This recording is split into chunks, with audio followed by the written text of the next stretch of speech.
Alright, hold on. I gotta hunt this last great Jagras in Monster Hunter now. Oh, you got the ping as well. Oh, Yeah. Laura said how she got it while she was walking home, and then I just got it whilst I was at home, and I was like, oh my god, no way. She said it was like Digimon, like when you just get like summoned into Digimon World or whatever. Yeah. I've That's had it, guys. the I've heeded a trailer. higher call now. I had a trailer for it, and I was like, "No, they can't. I can't fall in this trap." I'm legitimately considering reinstalling Monster Hunter now. I need a I new just one. can't decide whether I want to do World or Rise. I don't know. Yeah, that's my biggest takeaway from this one so far is like, this is just so far this has been a pretty standard Pokemon Go experience, but I'm like, I mean, have you I gone do for, miss Monster Hunter. Have you gone for a walk yet? God no, Jesus, are you kidding me? Then how do you know? I install this to walk. And what? Leave the house? Yeah. It's like to min-max all those games. You see the people that like spoof their locations on emulators, and they have like 10 accounts running. Yeah, and it's like I can't hate that, but also like how far just can called you? my dad out? How far can you miss the point of the game? So, Pokemon Go? How about Pokemon I ain't going fucking anywhere? He would get out, but like he'd be like, "Yeah, right. Well, I've been out for 2 hours, done some raids. Time to." I love the idea. Stuff over there. I love the idea of min-maxing those games in stupid ways. This is Laura is still playing. I say playing. She's still in Pokemon Sleep and doing that. Yeah. And like how gacha games. Rick, you'll know about this because of like Genshin and Starfield. Yeah, you do. Shut the hell up. you can't hide it. I'll out you here. People are like, oh, add me as a friend. I have a really good XYZ character, or I have this much of that. In Pokemon Sleep on the official Discords, people recruit. And they have messages like, oh yeah, add me.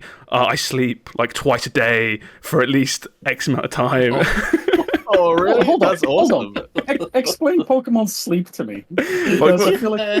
It's exactly what it sounds like. You go to sleep, you get Pokemon in what should be the morning, not if you're into esports Pokemon Sleep, I guess. And then you get resources to just like progress through the meta game, basically. But I just love How does it know when you're sleeping? Oh, you stick your phone under your pillow and hope that it doesn't catch on fire at 4 a.m. But I just love the idea of people just min-maxing Pokemon Sleep by sleeping like 3-4 times a day. Yeah. like when you're in an MMO and you're applying to like the top end raiding guild or whatever, except it's just how much sleep on average do you get a night. I feel like I would top the leaderboards in Pokemon Sleep instantly. Yeah, you don't sleep enough to be top esports. I'm afraid you're dropped from the team. Listen, you've been getting 7.5 hours recently. What's going on, man? I've been trying. I've been eating turkey sandwiches. I've laid off the cheese. I'm not getting any more nightmares. I always what was I going to say? My phone now can track. It can tell if I'm having good sleep or bad sleep, though. Which apparently I don't get good sleep. I get bad. I get like my 8 hours, but it's not good. It's not a good 8 hours. It's because it records you like probably screaming and running around the room. Yeah, it knows about my night terrors. Yeah. That's the funny thing about again Pokemon Sleep is when it records noises, because it's only like one phone for the bed, it just ends up in like a blame game for both of us. It's like, well, that's not me. Well, it's not me making these weird noises. And you can play them back? Yeah, it's horrifying. Oh god. Yeah, I don't want to know. That's a Pandora's box I don't want to open. One of the first things I think got really popular on the subreddit was someone recording on Pokemon Sleep a recording of like a whisper saying like "go to sleep" at like 2:30 a.m. It's obviously it's like wind or something, right? But it legit sounds like a creepypasta or something. It's like a scary voice. That's like the ghost hunting videos, where they go, "Did you hear that?" And you go, "No," and then they play it 17 times and eventually add subtitles, and you go, I heard exactly the same thing. Where's my Pokemon Sleep Hunters TV show? I love that. If there's a Snorlax in the room with us now, please knock twice. Let's get this podcast started and rolling. Hello, everybody. Welcome back to the Game FourCast, our weekly, sometimes bi-weekly podcast. Then we all get together and chat about our favorite video games, what we've been playing, and all the news for the week. My name is Josh, known as BottlerWorks, here with Olive Meister Will. Hello. Sammeh. Hello. And Rick, KingOfCinders. Hello. What's up, buddy? Welcome on. First time on. Long time friend, but first time on. Thank you for having me. Yeah, we just, like I said, this is normally a weekly thing, but I have been up to my neck in PC issues for, I want to say, like 9 days now, I think. It's been an absolute nightmare. My GPU just died. I assume because of all the heat, right? Anyone is in England right now. We just had the weirdest weekend. I think it was like 32 degrees or something in England. Yeah. It's absolutely insane. But everything just died. Like, I was just at work and the GPU just turned off. And I was like, okay. No, the PC turned off. I was like, okay, that's fine. And then it wouldn't turn back on. And then after debugging, that broke. Got a new GPU. Blue screening from power problems, got a new power supply. Blue screening from driver issues. Oh, fuck me. I was fiddling with drivers for quite a few days. It's one of those things, right, where it was blue screening so irregularly, my PC, that when you try a fix, you're like... You have no idea.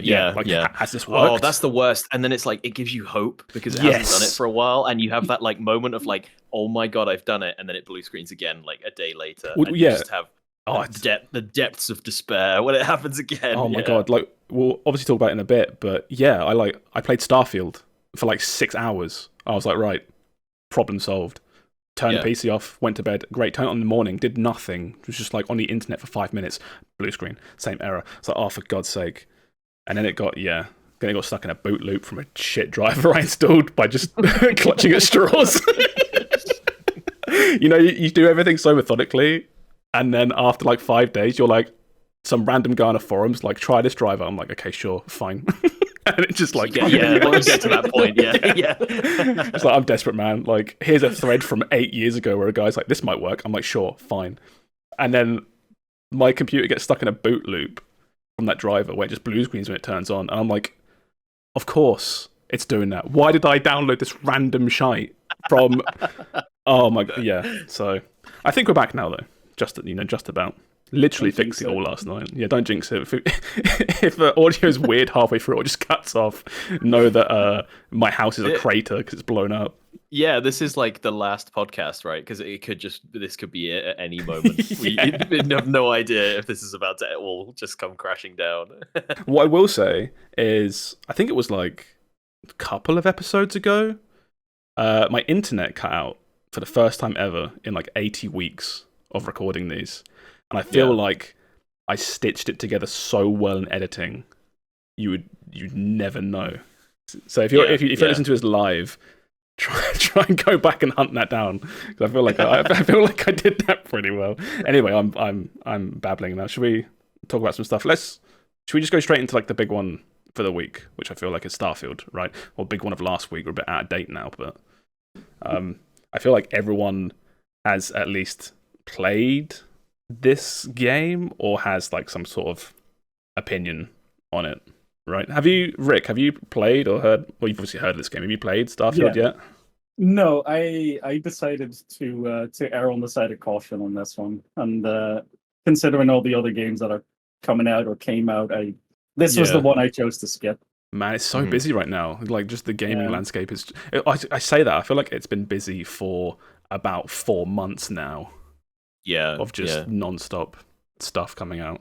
Like I said a minute ago, I've played this for, I think, about 6 to 8 hours-ish is what I've played in the end. I know you've played a bit more than that, Will, and Sam even more. Yeah. I'll start with Sam first, because I feel like we'll get some positive stuff from Sam. I mean, I'm under no illusion about this game, right? But,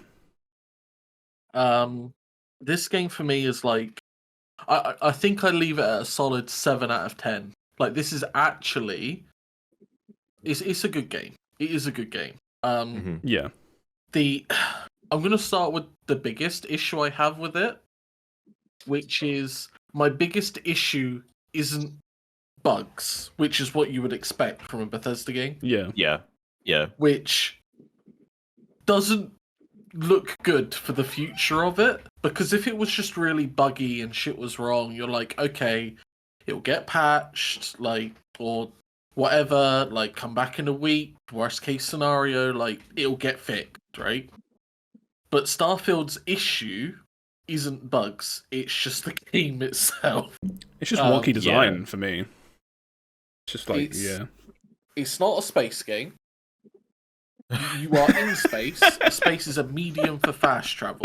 That is it. Starfield, not a space game, confirmed by Sam. It's literally, it's just the medium at which you use fast travel. I get entirely what you mean. I get entirely what you mean, but that's still a hilarious sentence to just hear window out loud. dressing. Yeah. I think that's a good way to put it. Yeah, window dressing. There is space combat, but at the same time, like, it's so irrelevant to anything. But like I actually said this today to you, chat. The story started getting a bit fucky. I'm not going to go into spoilers for anyone. Like, don't worry. But the story actually went somewhere, did something. Okay. And then the game ended.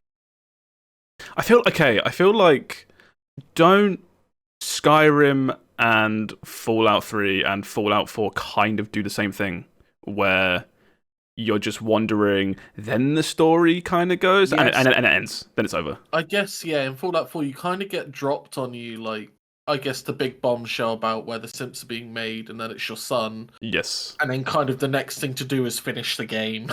Yes, I remember. Is it Skyrim? Skyrim, I remember you. I can't remember what the dragon's name is. There's a big dragon that talks to you. And then you maybe you go to a different realm. It's been so many years. It's all like you end up in like Skyrim Valhalla. Yeah. Right? Yeah, and then you fight a boss, and then I think it ends. I haven't played Skyrim for over a decade, but I think that's how it ends. Those stories are usually like 80% nothing, and then it goes to 11 at the end. Yeah. Oblivion was the same. Small gate, big fuck off boss, and then it ends. And you fight, in the Imperial City, right? Yeah, I remember that.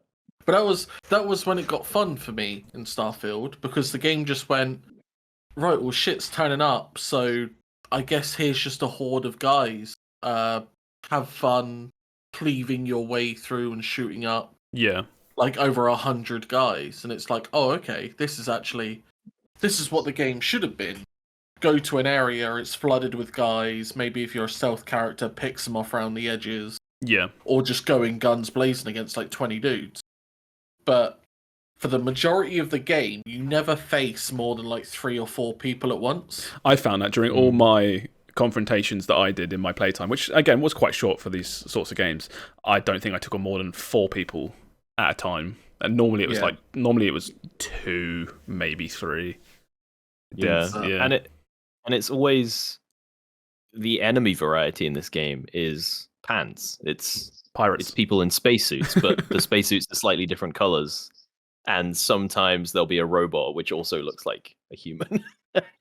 It's so, like the game plays well. Again, it is without doubt the least buggiest Bethesda game I've ever played. Yeah. Hands down.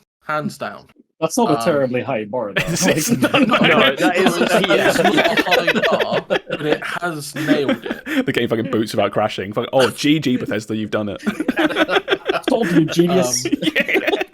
And you know, like in Skyrim, in any of the Elder Scrolls, you get the Mage Guild, you get the Thieves Guild. Yeah. It has those equivalents where it's like quests that actually have chains and develop a story. Those all great. I finished them all. Literally, like, I would start one and I would not stop it because I wanted to see how it progressed. So it did enough to grab me. But outside of that, like, the game was fun. I built my first shit because I was like, well, I've got £1 million now. Let's go build a ship. Million That should be enough space money, pounds. right? And then I spent like 150 grand and had like one of the strongest ships going, and then was like, I did not need to save $1 million. Yeah, you ignored the whole mechanic until you could just buy it outright and complete that whole part of the game. That's exactly what I did. It's like me playing Yakuza. yeah, just turn up with the 10 trillion yen and solve all the problems. Exactly. Yeah. Let's get this mini game sorted. But yeah, it has standard Bethesda issues, which like I don't think we even see as Bethesda issues now. Which is like that, for example, you get too much currency far too quickly. Yeah, you loot too many things. There's never enough shops to sell everything to. Yeah, that's not a Bethesda problem. That's like a design issue. That's just a problem. But it made sense. But it's in every Bethesda game. Yeah, but it made sense in like a Skyrim or a Fallout, right? Like, yeah, no, everyone's scavenging or is a tiny medieval village. They're not going to have riches beyond belief, right? But here it's like you can go to an intergalactic, what are they called? The Trading Guild Alliance or something? Yeah, the trade authority that literally trades in all goods. Doesn't matter how hot the item is. Yeah, they'll take your contraband, they'll take whatever. That's like a UK cash converters. You've only got 5 grand. But the guy only has 5 grand, and it's like you will regularly kill a random mook, and he'll drop some like randomly generated rare in air quotes gun, which is worth like 30 to 40,000 credits. And it's like, well, I don't know what to do with this. I can't sell it anywhere because no one can fucking afford to buy it off me. I thought we were over the vendors having limited like funds. You know, I thought that was a thing of the past. I think that's just like core to Bethesda. Like every Bethesda game does that, right? Like where every shop has their own amount of money or whatever. I don't understand why. But... It doesn't make sense in a setting either. When I go to a planet that's like the luxury resort owned by a man with $1 gazillion, why can he only afford to spend 5,000 credits at a time? Yeah. It's like fucking porn stars. Like best I can do is 5 grand. Yeah. I think Rick saying that's like I thought that was a thing of the past. That's kind of that's how I feel about Starfield in general. It feels like it feels like a slight tweak on the same game I've been playing since like Fallout 3, and I think in a lot of ways it actually does things worse here in in some cases than like Fallout or Skyrim or Oblivion or whatever. Because I just feel like for me, I come to these games to explore a fun world and get sidetracked, and there's the exploration in this game is just non-existent almost. It's so cut back from what it was in previous games. It's ridiculous. That's my biggest design. Sorry, you go, Rick. No, I was going to say that I would have loved to have played the game that Todd Howard imagined. Yes, yeah. You know, it's like you go back and watch that presentation or whatever, and all the stuff they outlined in that presentation, it's like it's all here, but that's all it is. So they'll say stuff like, "Oh, you can design your own ship and fly it and get in dogfights," and you're like, wow, technically correct. All the possibilities, like the ship battles and the fleet things and the piracy I can get into. And it's like, no, none of that is really in here. There's no depth to it. Like Sam said, you just get a bajillion credits because it's incredibly easy to make money in this game. And then you can just buy the best ship. There's no like, while you can like build cargo modules or bigger engines or make your ship lighter or heavier or whatever, there's no consideration for like, I'm going to build a fast ship that can jump far, or I can build a big, slow, heavy ship that has loads of cargo containers. It's like, no, you can build a ship that just does everything, and then you're done. There's no. You've completed that ship. No depth. You're only limited by how much you care about how it looks. Literally, yeah. The biggest issue I had with this game is it felt like, because of the way actually moving around the game works, it felt like a whole different bunch of systems that weren't almost like integrated into each other properly. Because the idea of, being on a planet, getting in your ship, taking off, going into the atmosphere, having a dogfight whilst you travel somewhere else, like all of that on paper is really cool. Like it's a great idea, and that's what I think. It's the same thing that why everyone bought into No Man's Sky, right? Just the idea of that is just really cool. But my issue with Starfield is everything is so segmented by loading screens, or just lots of different things like that, where it feels like I never feel like I'm in one consistent world. I feel like I'm always in an instance where I'm in a. Do you think if? Yeah. Sorry. No, go for it. Do you think if this game was developed by a different company, we would have gotten that? Like, if we could have bypassed those limits? Because with other games doing this, and with worlds as big as something like Elden Ring without loading screens, do you think it's possible? I really think it is, but I think I don't see why not. I think this game more than any game Bethesda game before, it feels so hampered by their engine at this point. What is it like, the creation engine? Gamebryo engine. The Gamebryo, and it's just like I say, everything feels like an instance. I am in a building which has a loading screen to outside, which has a loading screen to my ship, which has a loading screen into space, which has a loading screen, and it's just like, yeah, you can show a cutscene between, like, you know, being on a planet and then look, your ship is going to space, but I don't feel like that's happening. I feel like I'm fast traveling to an instance of my ship, then I'm fast traveling to literally billions of light years across the galaxy in a second. Yeah, and I never feel it's so weird. It's so bizarre. It's like one of the, I think someone, when I streamed this, someone in my chat said it's like technically the biggest game they've ever made, right? Some of these environments are enormous, but it feels like the smallest because you're always, like you said, in some kind of instance, or you're traveling from one small instance to another small instance. You know, and you never, there's none of that like organic exploration like there was in previous games. You know what it reminds me of? You putting it like that. Knights of the Old Republic. Oh, I never played that. Where it's essentially the same thing, where you go, oh, we're going to this planet, we're going to explore the planet, and you end up in a hub, you know, and it goes, okay, here are the shops, that's the fighting area, this is where you leave. It's like, well, that's a big planet, isn't it?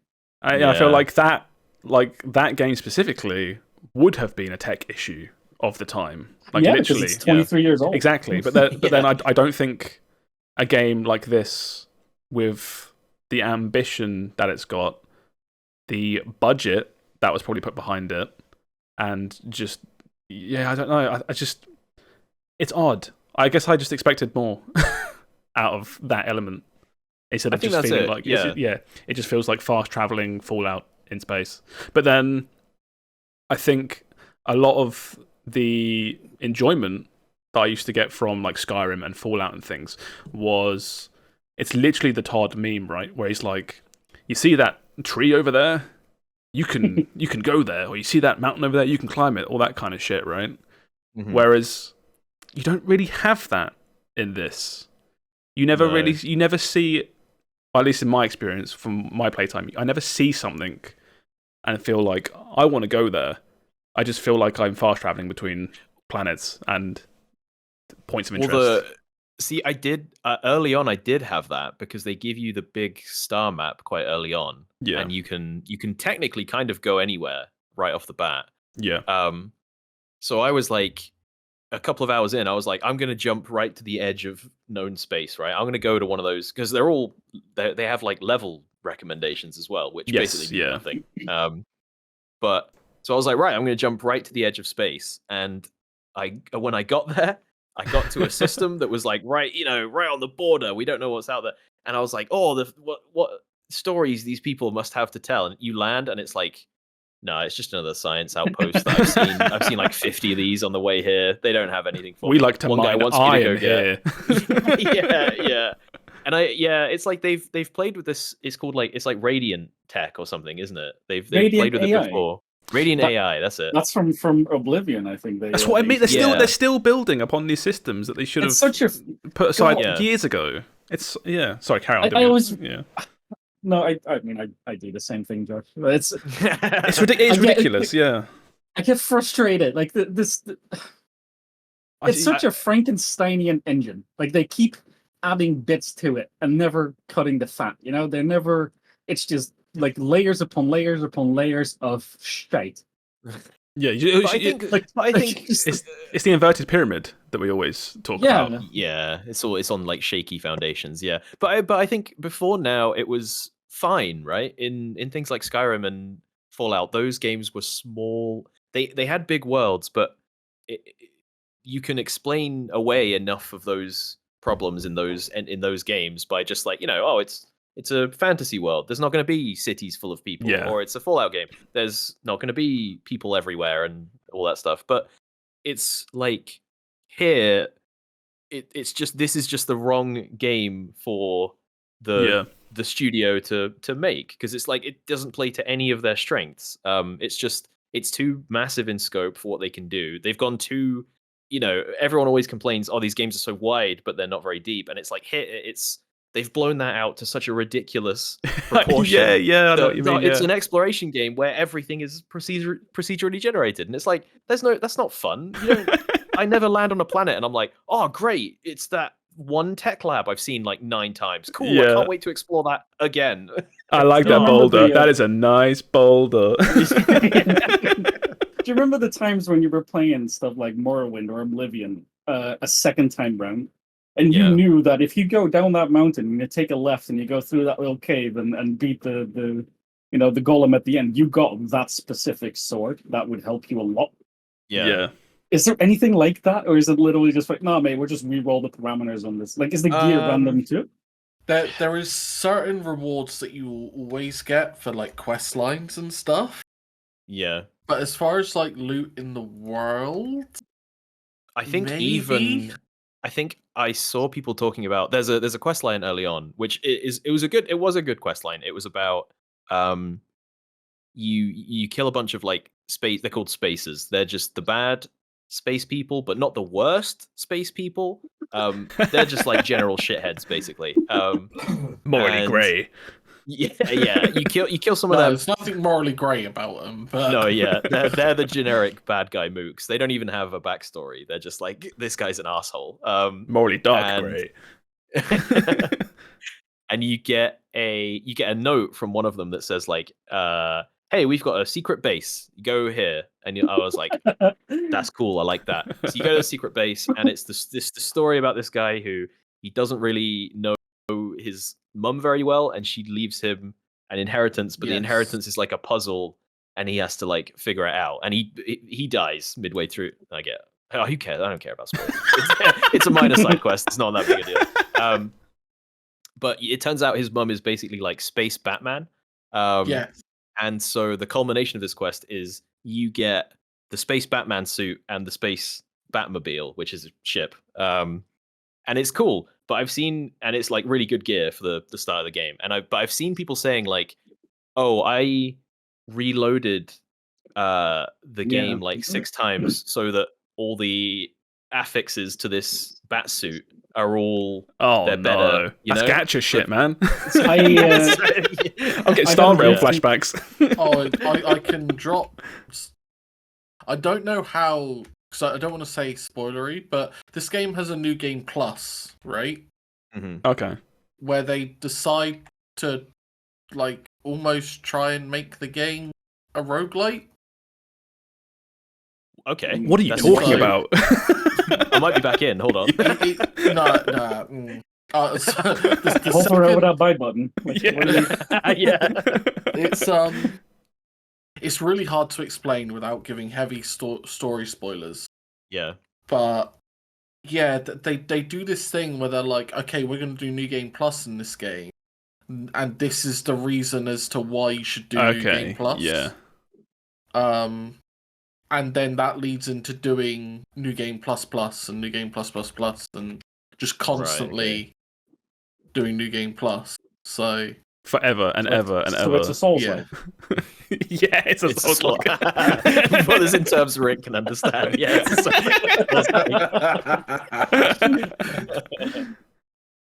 How interesting. I might just Google that after this, because I'm not going to play it soon. Yeah. I might just look that up. Felt very weird and out of place. Just gonna Google. For them to do it. What's Sam talking about?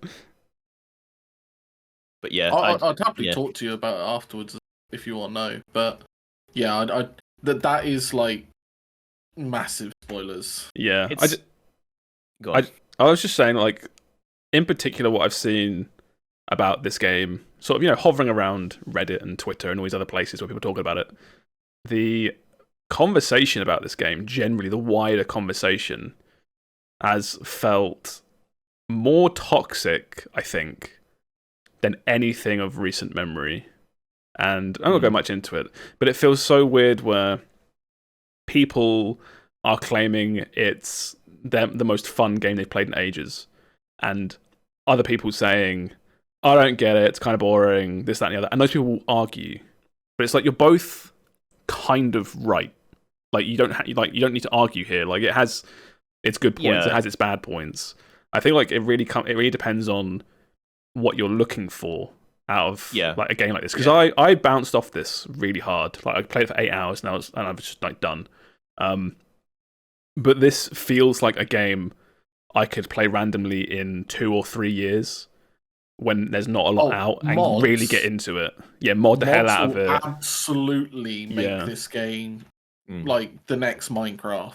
I have no doubt, because they'll fix the issues that we spoke about. Like, planets will start becoming populated. There'll be well, we'll see. But like, everyone's got the biggest titties you've ever seen. But like space titties. Space titties. You'll start seeing stuff like that, and maybe like there's more than just one workbench for weapons and one workbench for armor and stuff like that. Like, okay. He's nibbled. Oh no, I'm okay. In most RPGs, you start with like a baseline amount of abilities, and then when you build a character, it's like, I want to build into a spec or some certain direction that I want to take my character. I got to like level 34 or something, and I felt like I was spending all my skills just to unlock the things I had in previous Bethesda titles. I wasn't building any kind of like fantasy character in my head. I know what was you just mean. like, yeah. So like right off the bat, the carry weight is so low in this game that I feel like specking into being a strong lad who can carry a bunch of shit, that's like 4 points right off the bat. That's like, now you're level 5, and all I've done is invest in being able to carry more shit. There's stuff like when you sneak, you don't even get in Skyrim or Oblivion or whatever, there'd be the little meter that's like, you're detected, you're not detected. Yeah. Caution, you're getting detected, like, be careful. You don't even get that until you put points in it. So it's like, right, 2 more points down the drain. I'm level 10 now. This is like hour 9. And I'm still unlocking basic. You're trying to just build a default RPG character, and you have to spec 15 points into it just to feel like a first-person shooter controller, like exactly. a proper. Want to lockpick anything meaningful? That's another 3 points. Yeah, that annoyed me. That got me too. Yeah, it's like, that's what Sam's saying. I guess that sort of stuff would be the first thing people mod back in.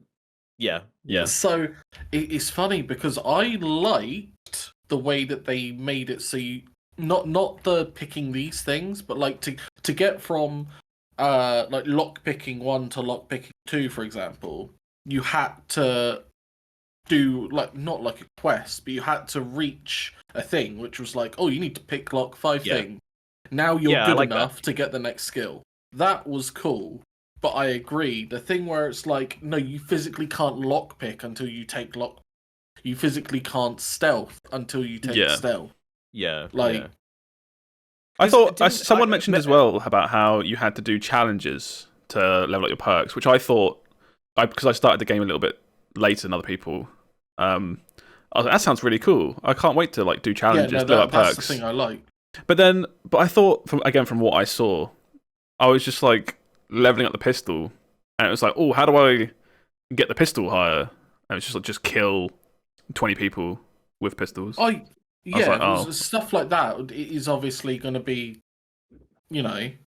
like, I think it's a good idea, but it's like it's been like poorly implemented here. Is But isn't that the same thing Morrowind did? If you want to get better at the skill, you use the skill. I think Oblivion Yeah, did the but same. yeah, but there's it's not- also you're it's barred not by like a like a level number. requirement. Yeah. Oh, okay.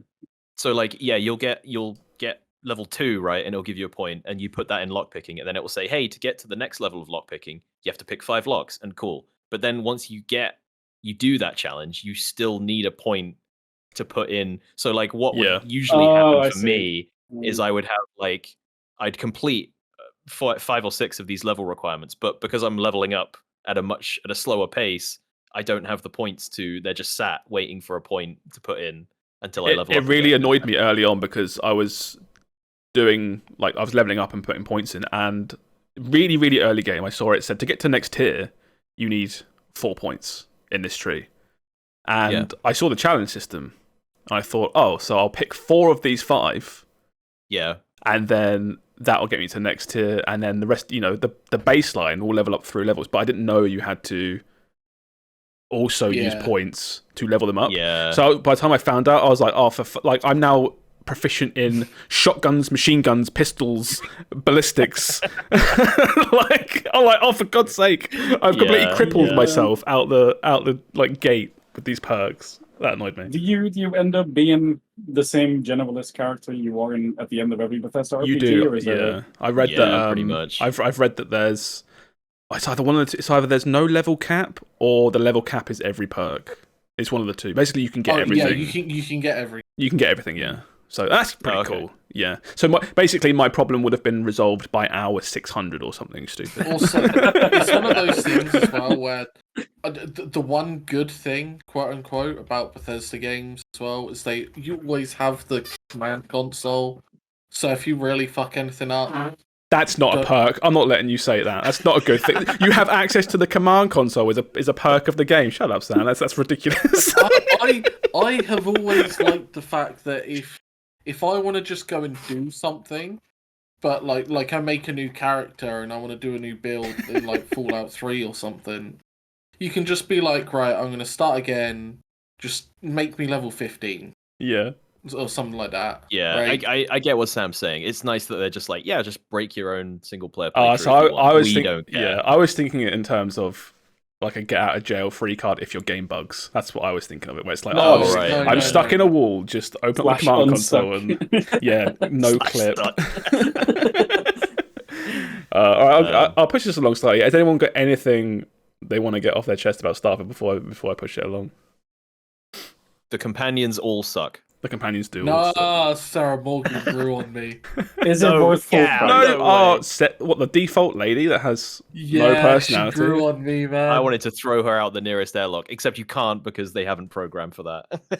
The time where I said I'm done with this game, I turned off, was a session that lasted, I think, about 3 minutes. I booted the game where I finished off last time.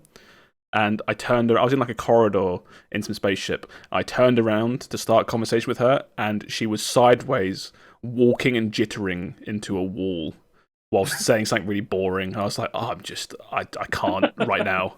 I can't do this. So would you if Game Pass isn't a thing, is this worth full price? No. No, I couldn't recommend this. Not at, what is it, like 60? Oh, I have. 70, look at this Steam page I have here. $59.99 in Great British pounds.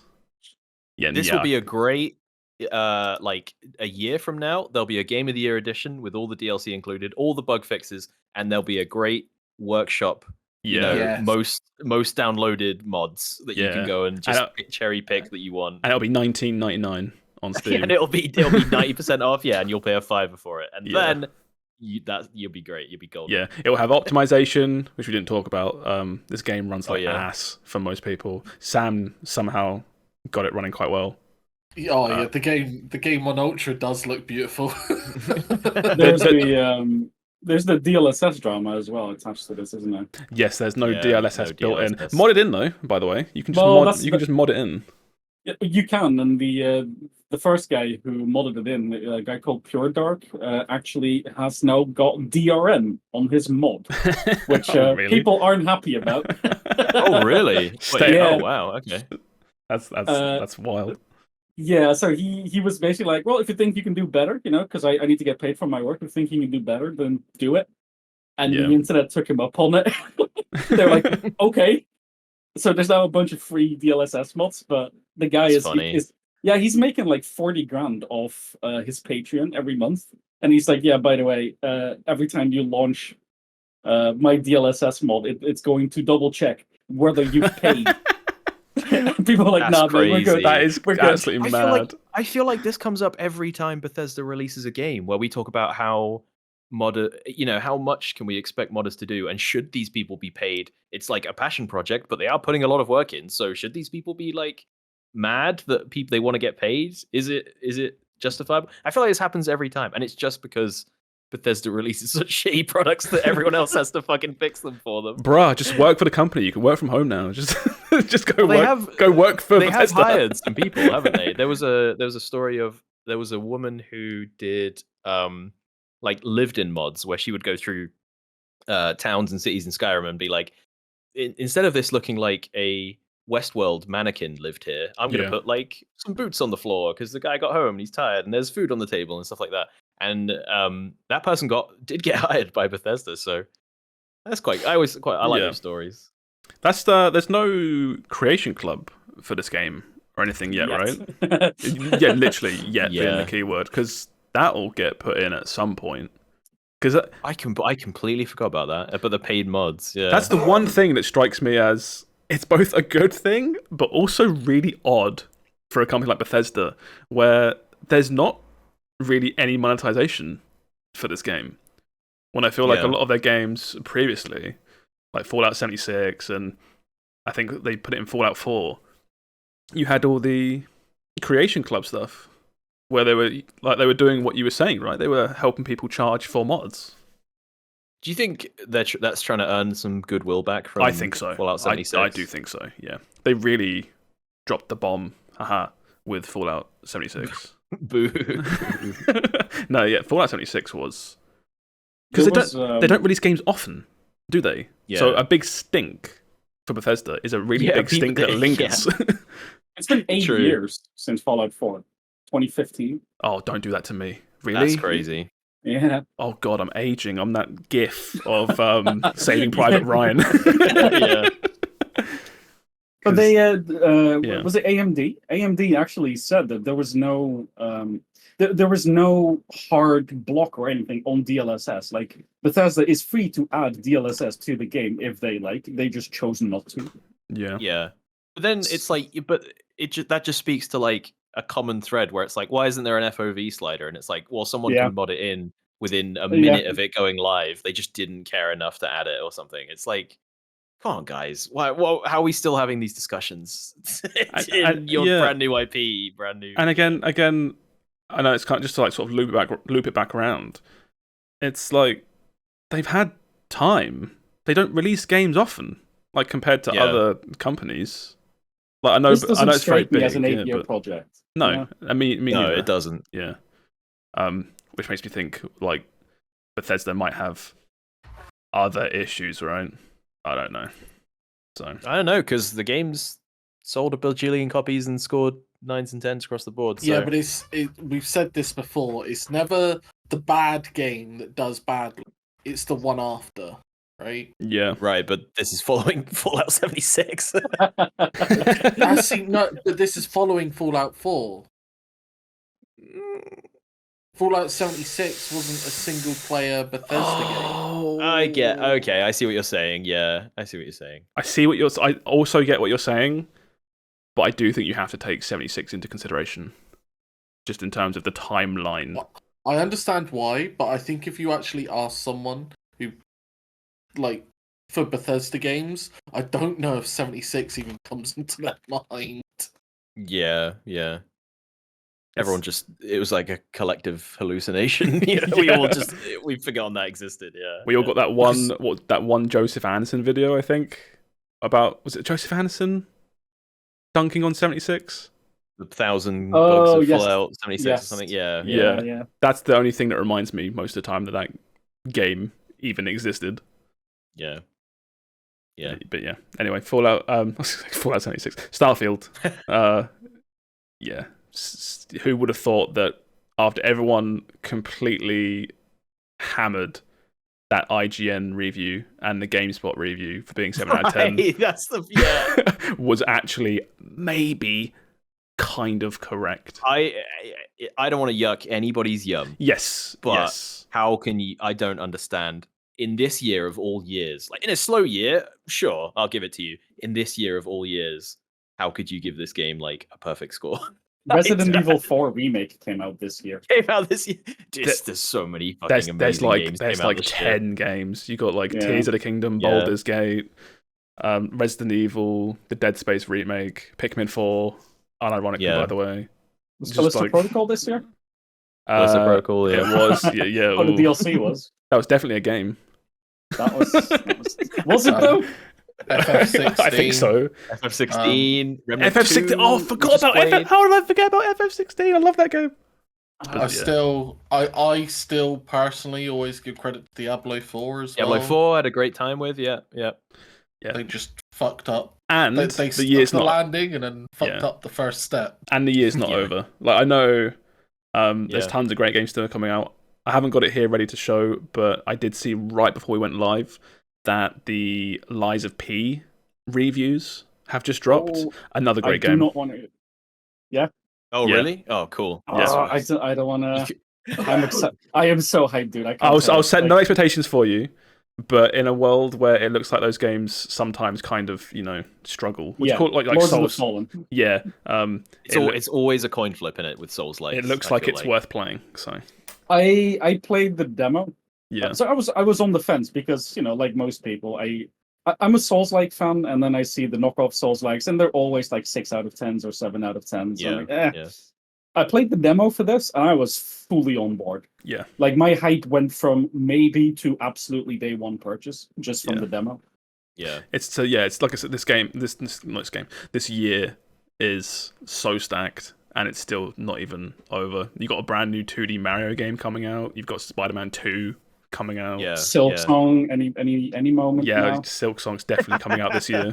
No, they've got to port it away from Unity. I'm sure we'll talk about that later. That'll come. Yeah, I'll push it along because otherwise we'll never get to it. But yeah, it's one of the stories. Okay, Rick, what have you played recently? If you want to talk about anything, this is your time to mention anything you want to talk about. I have been binging Armored Core 6. Oh hell yeah, we've both Will and I have been playing a lot of that as well. Yeah, and I Blasphemous 2, which was very good. Blasphemous 2. That was what I was going to talk about this week.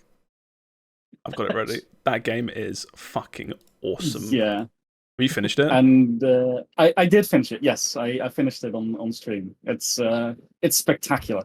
Like it's amazing. And the last thing I played but haven't finished yet is Sea of Stars, which is I think equally I'm playing that amazing. As well. I started that the other night. That is It fun. is. I've been enjoying that. Okay. It is the perfect combination of some of my favorite old JRPGs, and I'm having a great time with it. Okay, it's your section, but do you want to talk about Blasphemous 2? I fucking love. Let's talk about Blasphemous 2. Let's talk about Blasphemous 2. I really recently played Blasphemous 1. I played both of these almost back to back, and Blasphemous 2. What's that thing we mentioned before, where Blasphemous 2 kind of feels like their idea realized? I think. Yeah. What they were going for. How did you find it, Rick? So I think you and I had a similar experience with the first one, where we tried it, bounced off it, and then came back to it later. Yeah. And I really liked the first one, and it just feels like this second one is better in every single way. It really is. Yeah. There's a lot of I had some kind of design problems, I think, with the first one that I really didn't like. The first one had, towards the end of the game, it had a big issue with death pits, where a single mistake. Got patched. The original version of the game had one-hit deaths when you hit spikes. Yeah. That got patched out because people really didn't like. Oh, really? Yeah, a single mistake. That wound me up. Yeah. I played Blasphemous 2 right before this, and it still had one-hit kills on spike pits. Did it? It 100% did. That's one of the main things that annoyed me towards the end. Maybe they brought them back. They brought them back. Filthy casuals. You will learn. Unless I'm missing something, it definitely had those for me. I don't know, man. I really thought they touched on those in like a patch or something. I know that Blasphemous 2 doesn't have that. Yes, and that alone makes it better. Absurdity in the Twitch chat saying he only has Blasphemous 1 and he's definitely getting one hit killed on spikes. Okay, maybe I'm misremembering. Okay. Yeah, maybe. Yeah, like you said, maybe it's like an option or something that I wish I knew about because, yeah, that's the most towards the end of that game. It's the most frustrating part of Blasphemous 1, which is completely fixed in Blasphemous 2. It gave me a Hollow Knight Path of Pain vibes, like. Oh god! You make one mistake, mistake in like a 10-minute section, and you go back to the start. Like I don't like this. Yeah, so Blasphemous 2 feels like it's their original Metroidvania kind of gothic religious horror idea summarized, right? I thought I was done with this genre because I played so many Metroidvanias, but I love this game. What weapon did you choose at the start? I started with the rapiers. I think we spoke about this briefly, but it turns out that your starting weapon impacts your initial course through the game, which is a genius design choice. Yeah. Oh, really? Oh, that's cool. Yeah. So every weapon has a certain ability that you unlock. So the swords can have you teleport. The big sword can break barriers. And the what does the base do again? It rings bells, which can make certain platforms appear or open certain doors. And you do eventually get all the weapons that you have to, or that you can cycle through at any given point. But your starting weapon dictates where you can go from the start, because you don't have the rapiers. You're not using those teleporting mirrors. Until you find the rapiers, And it's just so clever. Yeah, it's so cool because at no point are you even told this. It just said, the game starts and it says, here is a big mace, here is a medium-sized sword, and here are 2 little rapiers. What do you want to use? And you don't know that essentially these are, not only are they your combat for the early game, but they are also keys to locks around this Metroidvania, which they is also so don't tell cool. You that you're getting the other ones. Yes, true. Yeah, they don't tell you that you end up with all of them, which is very cool. It's so clever. I've never seen that before in a game like this, in a Metroidvania. It just feels really clever, because when it kind of hit me that was what had happened, I was like, oh, okay. That's really clever. I'm a big fan of those sorts of designs where it's like they're not telling you anything, but once you know, you can see. Like, yes, it works exactly how they intended to. Yeah, when you have that like light bulb moment. Yeah, it's very clever. The art's very nice as well. I kind of, compared to the first game, I wasn't too hot on it. I think during like trailers and lead up, but I think it's almost like more saturated colors, right? It's a little bit brighter. It's less grimy, which I thought would be bad for this sort of story, but actually it works really well. The art, the like pixel art, is still really, really nice. And horrific at times. There's some some messed up parts in this. Well, it's like I feel like a lot of people's experience with the first Blasphemous game isn't actually playing it. It's just watching YouTube videos of the weird bosses that are all like gross, like gross monsters. In top 10 weirdest enemies. Fighting the baby and its umbilical cord snake. Okay, that's all right. But yeah, the combat is just super tight in this game. It's just. Did you finish it? I've completely finished it. Yeah, I got the true ending and everything. Okay, I did not. I got the quote unquote bad ending. Yeah. But, I completely broke the game near the end. Oh yeah. I'm not saying like, oh no, I got a little leg up. No, I broke the final 2 or 3 bosses. You said it was something to the mace. You said. Yeah, so it's not really spoilers, but the mace is meant to be the weapon that fuels your magic the most, because you get the most mana back per hit. Yeah. And near the end of the game, there's some side quests, some quite difficult side quests, and then you end up with a stop power. Oh spell, yeah, I got or a that stop one. time Yeah. spell. Yeah. And I managed to get so much mana regeneration from that mace that I could stop time, smack the boss, get the mana back, and by the time the stop time ended, cast it again. Oh no! The last three bosses cool. didn't move. Like, I can't believe they're not immune to this. Yeah. I got that power, but I didn't end up using it because I think I got that. It's quite an elaborate side quest, if I remember, to get that power. I had to look things up. It's very cryptic. It's ridiculous. I got that, I think, during my like post game cleanup, and I was just going around doing certain stuff. That's cool though that there's enough build variety in there that like there really is. Yeah, you're able to break the game. Well, there's tons of spells. It feels like not only are there, because Blasphemous 1 had just one weapon style, right? It was just like you attack this way in Blasphemous 1, whereas in this one, because you end up really early on with all three weapons, you can switch between them mid combat. Each one has pros and cons, and you can do some like pretty cool combos and stuff. And they all have their own upgrade trees. Yeah, they all have their own upgrade trees. You get it feels like similar to the first game. Say like you're maxing out your weapon in the first game, that's like the first tier, it feels like, of this one, and you can just go further, and they give you tons more stuff in this game. And more than just the weapons, I guess. In the first one, you had your rosary beads, which is like, imagine it like the ring slots from Dark Souls, just small little effects that do something. Yeah. And in this, they give you like 3 of those systems.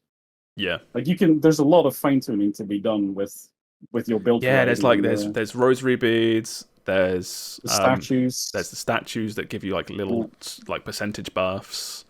The actual set bonuses almost. Yes. Oh god, there's so much. Yeah, there's loads in this game. It really I think what it reminded me most of is if you really like the Game Boy Advance and Nintendo DS Castlevanias. If you remember, like, was it like that? You're speaking to like 9 people, and I'm one of them. Yeah, like was it like is it Aria of Sorrow? Yes, games like that. This game, specifically in art style, because again, it's very saturated. It really reminds me of those games in like a really good way. Yeah, where it's just you're running around doing Metroidvania stuff in a really cool art style, really tight, snappy combat. Music is awesome. Oh, the music. Holy shit. Yeah, there's one of the earlier boss fights is just against some woman that like weaves thread and she stands on it and stuff. Kind of similar to the lady in Sekiro, I guess, in the flaming building. Lady Butterfly. Where she jumps on a thread and stuff like that. And it's really simple music of like a sort of tempo that's like dun, dun, dun, dun. And as the fight goes on, and you chip away the health, the beat gets faster and faster, and her moves increase with the beat. And it's really simple, but it's so effective. It's such a cool fight. Yeah. And I think that was the first time. That was my stopping point. My first session. I think I killed her, and I stopped playing for that day. And I was like, oh man, this game is really good. So it's a reasonable length as well. Like it doesn't. I don't think it overstays its welcome. I did my first playthrough completely blind. Yeah. In about 15 hours. Yeah, it's a good length. That's a good length for one of these. Yeah. Trying to think what else there is to say. I missed a lot, but I didn't 100% in. But one thing I do like about this that again the first game does wrong is in the first game I remember finishing Blasphemous 1 and getting a bad end, and then looking it up and trying to work out how do I get the good end, right? And in Blasphemous 1, you have to start the game again, and you have to do a whole bunch of really specific stuff that you wouldn't know to do. It's almost like it's like the Dark Souls thing where it's like, oh, go here at this certain point, talk to this NPC, and then go here and do this. And it's like I would never know this without a guide. I'm not going to look up an ending guide when I'm first starting, so that always rubs me the wrong way. I don't like having to finish a game. You can't like intuit it unless you get like lucky. Yeah, I get that. And then I got the bad end or a end for Blasphemous 2, and I kind of thought like, oh, here we go again. But Blasphemous 2 drops you right off before the final boss, and all the guides to get the good ending. It's like just do like this stuff, which you can do now. Yeah, you're not locked out of anything. You can just do this. It's just going back through and doing stuff you missed, basically. Yeah, I think that's all games should do that. This is my main complaint of just gaming that I'm going to bring out here and now. Don't lock people out of proper endings via multiple playthroughs. I don't like it. I don't have a lot of time. I don't want to play the same game. One of my favorite games of all time does exactly that, and I think it's the one like chip on the perfect game. Yeah. And that's Bloodborne. Oh, if you don't know where to get the 3 umbilical cords, you are just not gonna see the final boss. Yeah, I don't like that personally. Yeah, it's not great, and there's no way back, because once you kill the boss, it's like, all right, new game plus starts, have fun. Yeah, that's not great. Yeah, so I've got nothing else to say about Blasphemous 2, but that if we want to have a little sidebar though, that's something me and you both did between this podcast and last podcast is play through Armored Core 2 more times after playing through Armored Core once. That's why I'm so heated on this thing specifically. I enjoyed my time in New Game Plus for Armored Core 6. But by New Game Plus, which you still have to play through to get all the endings to that game, and it's still making you do like tutorial missions and stuff. Yeah. Your third time through, it's like, come on, man, you didn't have to. 75% of a New Game Plus playthrough in Armored Core is the same, and the difficulty doesn't change. That was weird. That's my big gripe with it. If you're gonna make me go through the game again and change some of it, if I'm playing old stuff, at least like mix it up slightly. Yeah, because the second and third playthroughs for Armored Core went very quickly. Like that is true. Yeah, that dude gets memed in the mission where I just want a call sign of my own, and the first time it's like a 5 minutes back and forth, and the second time around it's literally like you fly up, you shoot him once, he's dead. He hasn't finished his sentence, and he's already exploding. And I'm like chainsawing him in half. But it's that gave the difficulty a little bit of a roller coaster ride, because the stuff that didn't change was obviously much easier because you've done it before, and it's really not that hard when you've got a fully built core. Yeah. But then it switches it up and it goes, okay, well, because this is your second playthrough, now the things change. Here's a 1v3. It's like, oh god, that is a bit of a jump up from what I was just doing. There's that first mission where it suddenly pits you against just 2 other guys, right? And that took me a while because I just wasn't ready for that kind of like, no, they're the same as you. They can heal. And they're both really fucking good at chasing you down when you're trying to run away and heal. Yeah. I just feel like for every thing they slightly changed in New Game Plus, something else was exactly the same as previous playthroughs, and it just didn't sour my experience. I still love Armored Core 6. I think it's amazing. Totally.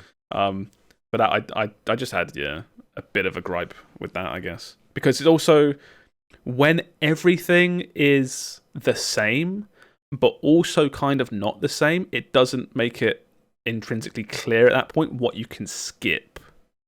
So cutscene wise, I think at least on New Game Plus, I'm watching older cutscenes just in case they're different, and they never were. It's the mid-mission conversations, right? Like they change.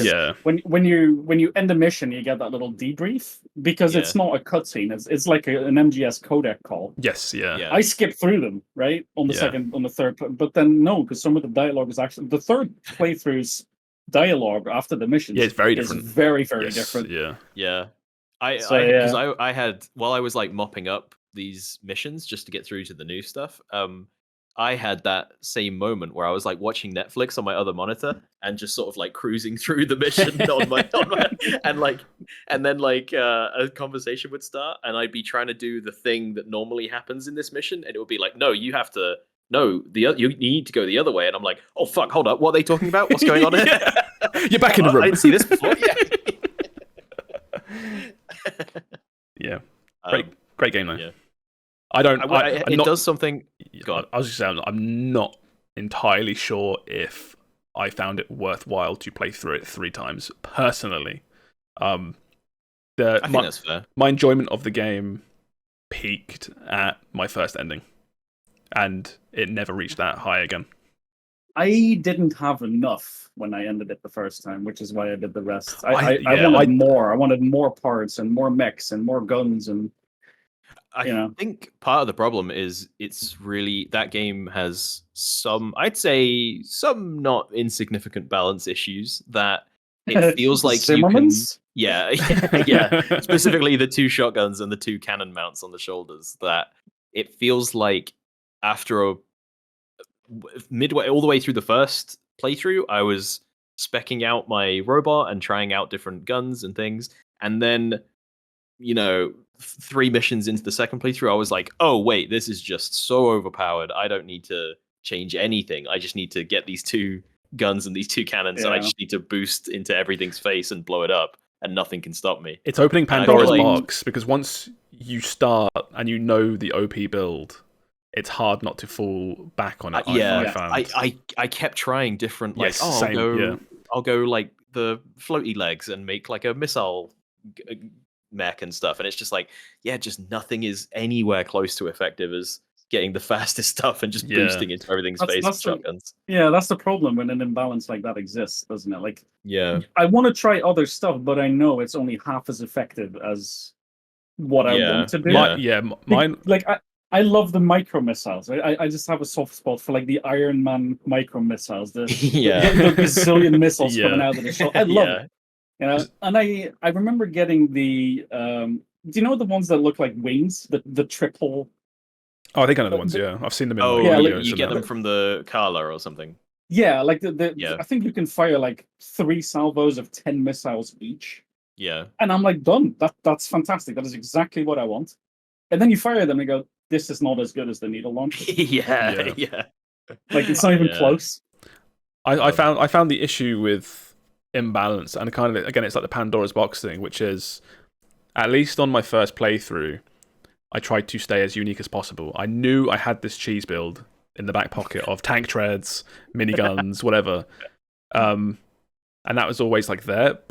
And even trying other weapons, I kind of feel like having something so OP in my back pocket would make me give up on bosses faster than if I had not known that. Does that make sense? Am I making sense? It's like I did the same thing on 1 or 2 bosses where I tried 6, 7, 8 times. I was like, fuck it, I'll do the tank threads thing exactly. That Google's recommending to me because I can't be bothered.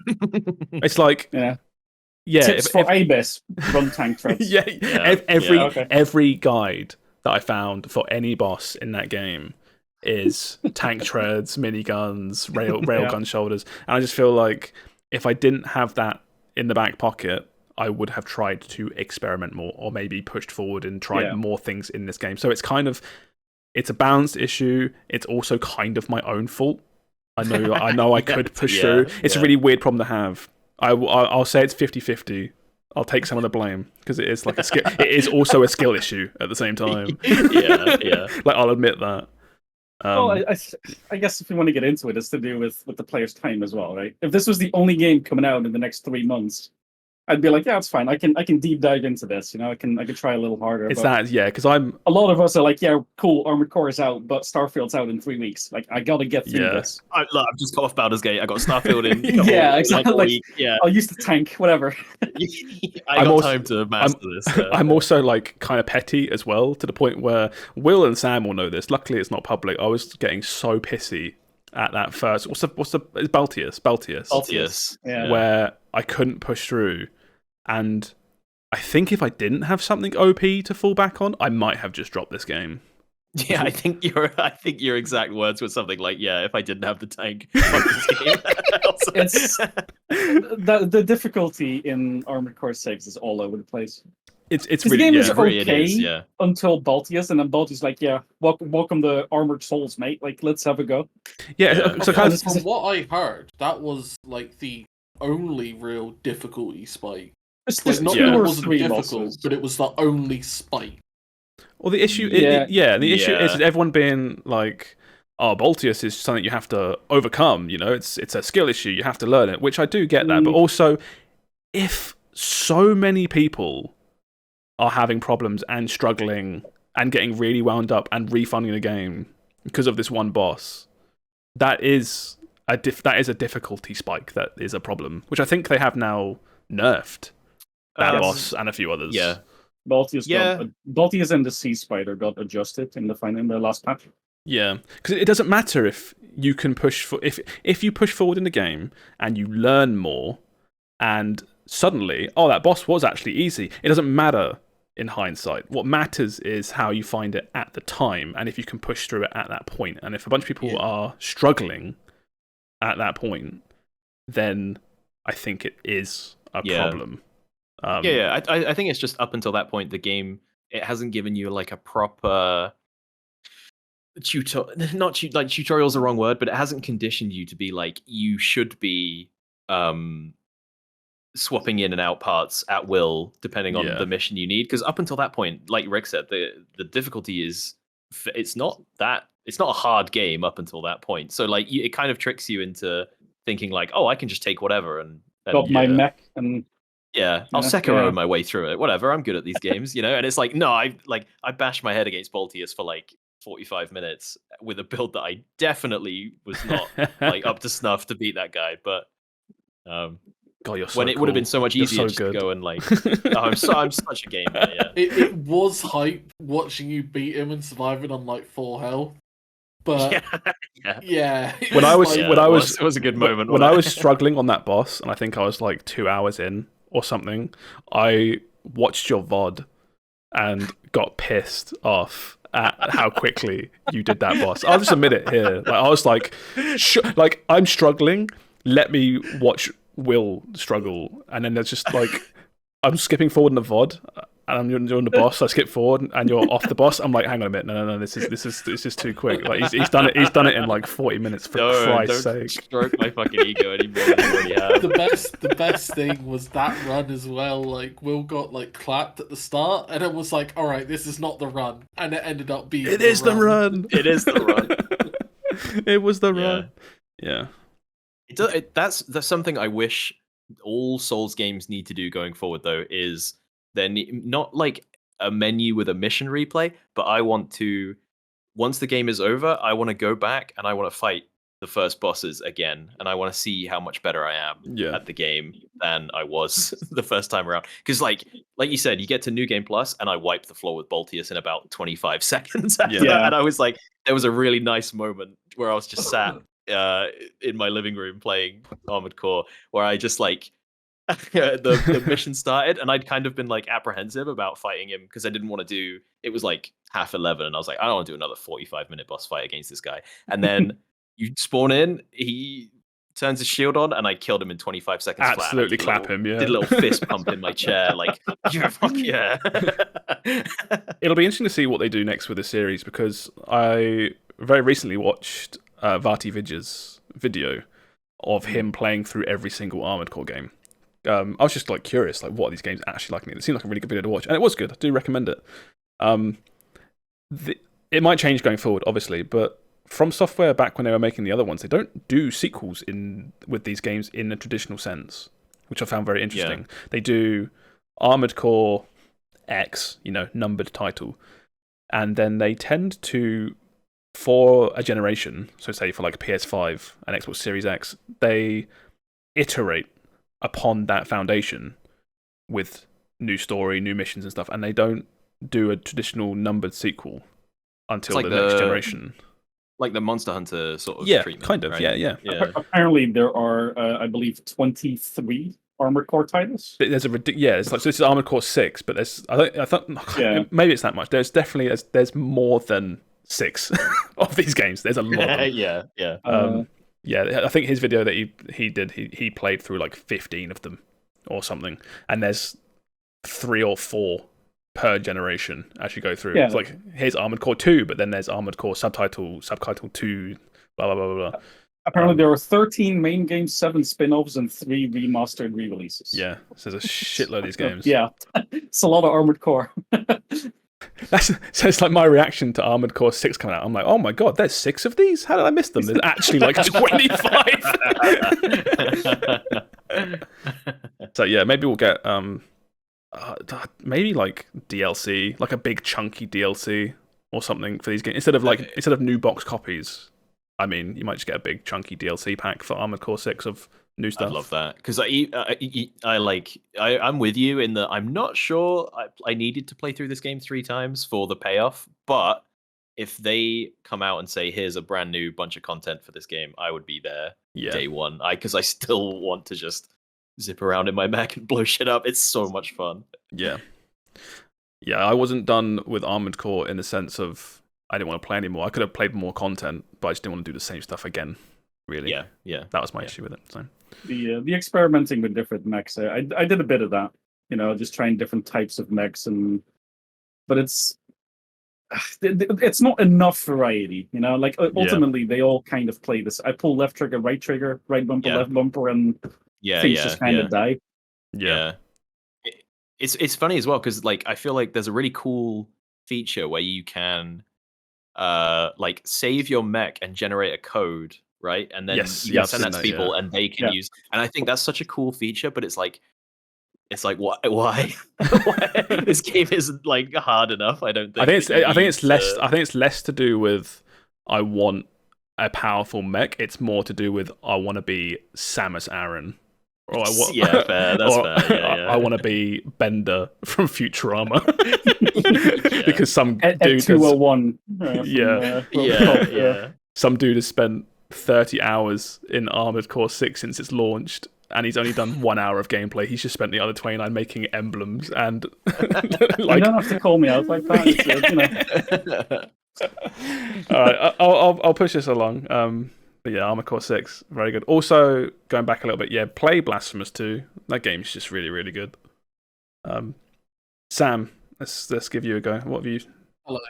Hello. I mean, apart from the 50-odd hours that I put into Starfield since its release, which sounds like a lot, but it's been out a week and a half. Coming on 2 weeks right now. Nearly 2 weeks, yeah. Yeah. I picked up a little game called Fae Farm. Aha. Let's have a look at that then. The easy way, and not truthful way, but the easy way to describe this game is it's a Stardew Valley clone. Yeah. In the sense that you now own a farm. There's a ton of people in town, and they'll ask you to do things. Yeah. There's a mine that you go into to mine rocks to upgrade your tools. The drill if you played a Stardew Valley game. But kind of I think the biggest difference so far is, fast travel's nice, but it actually has like a proper actual like quest line and main quest, like actual like. Do this, now you're in chapter 2, and now like more of the map is unlocked, and now that's do this, cool. and it's like you've unlocked somewhere else now, and it's like there is still that progression in other Stardew Valley I was going to say that, because even in Stardew Valley there's not a specific quest line, but it's like characters have plots you can follow, and there's the community center, which Stardew wants to get you to year 3, doesn't it? Like the end of year 3, it wants you to have like the farm up and running, and then and then I think Grandpa comes back as a ghost or something. Grandpa Spirit. I was going to say Grandpa Spirit. It doesn't tell you that, right? It doesn't give it to you. It's kind of like almost the bloody the Dark Souls way of doing it. It's like you've got to kind of intuit it, You got to find Grandpa first and talk to him. Yeah. My Stardew Valley playthrough didn't get the good ending, so I didn't get the 3 umbilical cords as I played. But yeah, so it's got that going for it, and it's also got this kind of I don't want to call it weird, but you've got all your like workstations, and you have to build them like you normally would, but they're all very like specialized and require materials, kind of standard stuff. Yeah. But you don't or maybe it's just the way I'm playing it, you don't do a lot of like farming, if that makes sense. Like I have a little farm, but you know, like in Stardew Valley, the end goal is to have this automated farm where you've got like five billion strawberries, right? You're just trying to get time to date everybody in town. That's Stardew's goal. Yeah. In this, I've got like a 6x6 patch of like crops which take a while to grow initially, and then they regrow really quickly. Yeah. That's like normally my go-to. They're normally the most cost-effective way. But most of my time is spent wandering, because you can gather bugs in this game, you can fish, you can chop trees, you can mine, you can water your plants. You know, again, standard stuff. But there's so many things to do for people. Like you'll go to like the fishing person, and they'll be like, right, here is a fishing quest. It's like 1 of 12. Finish this one. Okay. It can be anything like catch 5 freshwater fish or something. Something very simple. Go in the river, you catch it, you come back. And then the next one is like catch fish from the ocean. And then it ramps up. And then it's kind of like that's how you unlock your fishing mastery. Yeah. And then you get roadblocked by, we'll catch fairy fish. And you're like, well, what the fuck is that? And it's because you need to unlock the fairy zone or whatever it is. Yeah. And yeah, it's done its progression like very well, I feel like. Like you never feel like, I'm overpowered now for this stage and I'm kind of just waiting, blah blah blah. It's kind of, you always know how close you are to the next stage because you have this main overarching quest. Yeah, I feel like that can be an issue with certain games of this nature where, like you say, if you know these sorts of games, you can get, not strong quickly, but you get to a certain level too fast and it's like, well, what do I do now? I guess I just have to wait for X thing to happen, or... Yeah, I need to wait for X event, or... Yeah. It's like, I'm Stardew Valley. I'm comfortable right now. Like, what am I waiting for? Oh, in 10 days' time, there's the next event. I guess I just do my daily routine for 10 days. Yeah. And then... it's just like life. It's funny. You guys are like, it's a farming game, and you guys are like, what am I gonna do? Be a farmer? Get out of here! Yeah, God, fuck that. But this game also has this kind of decorating mechanic, which you're going to be like, well, that's pretty standard. But it's decorating your house and making it quote unquote cozy. Is how you increase your health, your energy, and your MP. Oh, I love systems like that. That's interesting, yeah. So it only goes up per unique, so you can't just be like, right, I can build this chair, I'm going to build 10 of them. It's like, no, that's what I was going to ask. The chair once. You can't like abuse it. It's just like a min-max house you go in, it's just all like thrones or something. Yeah. You know those like gym chairs that were always stacked in the corner? Just towers of those. Yeah. Like a PE hall. You can be like me and it's like, right, well I just need to build them. I don't care about making it look nice. But like for people that like that stuff, they've now got this like puzzle game of like, well, I need all these things. So now how do I make them all look nice? Yeah. I'm kind of in the middle of that, which I think is probably what they were going for, where I feel like if there's I'm not the only person that would do that kind of thing, right? If I play Animal Crossing or something with Laura, she's the one that does the house up and everything like that. I'm not really into it. But if there's reasons to do it that affect the parts of the gameplay that I like, that gives me enough of a push to put in effort into that system that I would not normally, if that makes sense. Which I think that's very interesting. That's very clever, I think. Yes, no, it's quite nice. And then your house starts running out of room, so you need to upgrade your house. Yeah. And then the other interesting thing they've done is you can only sell. There are no like vendors to sell to, only vendors to buy to. And you have these market stalls that you put stuff on, and they get sold at the end of the day. But there's only so many spaces, so you can't just like go out and then be like, right, here's 200 rubies. That'll sort me out for the next 5 weeks. It's like you actually need to plan, like, okay, well, I can only sell 20 things a day. Let's actually make some goods to sell, or do we just offload? And if like I've got too many turnips, let's just offload these for the next 5 days.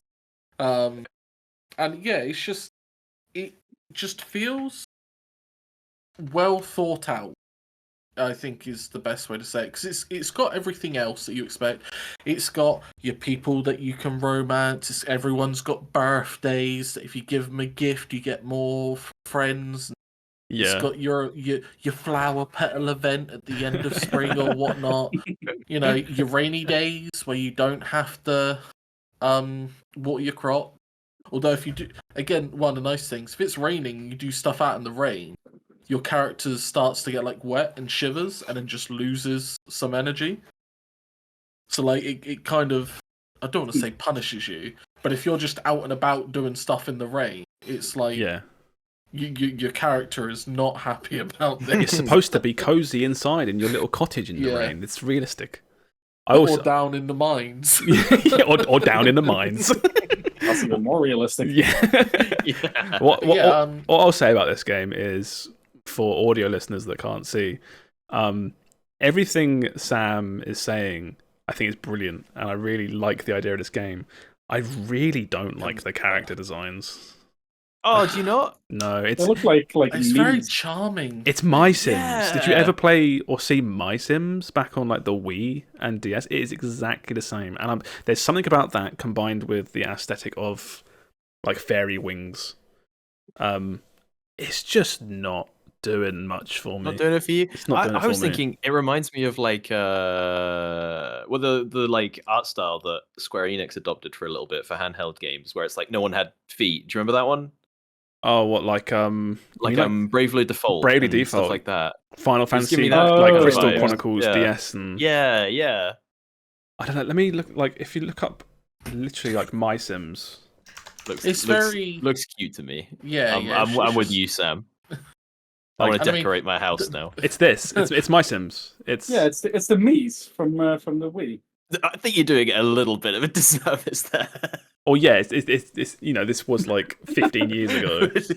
We had less polygons back then. I see it, but at the same time, I'm like, it's a little bit above that.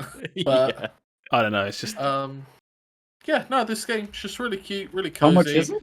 30, I think. It's £30, which apparently is the one thing people don't like. Apparently, £30 is too much for a game nowadays.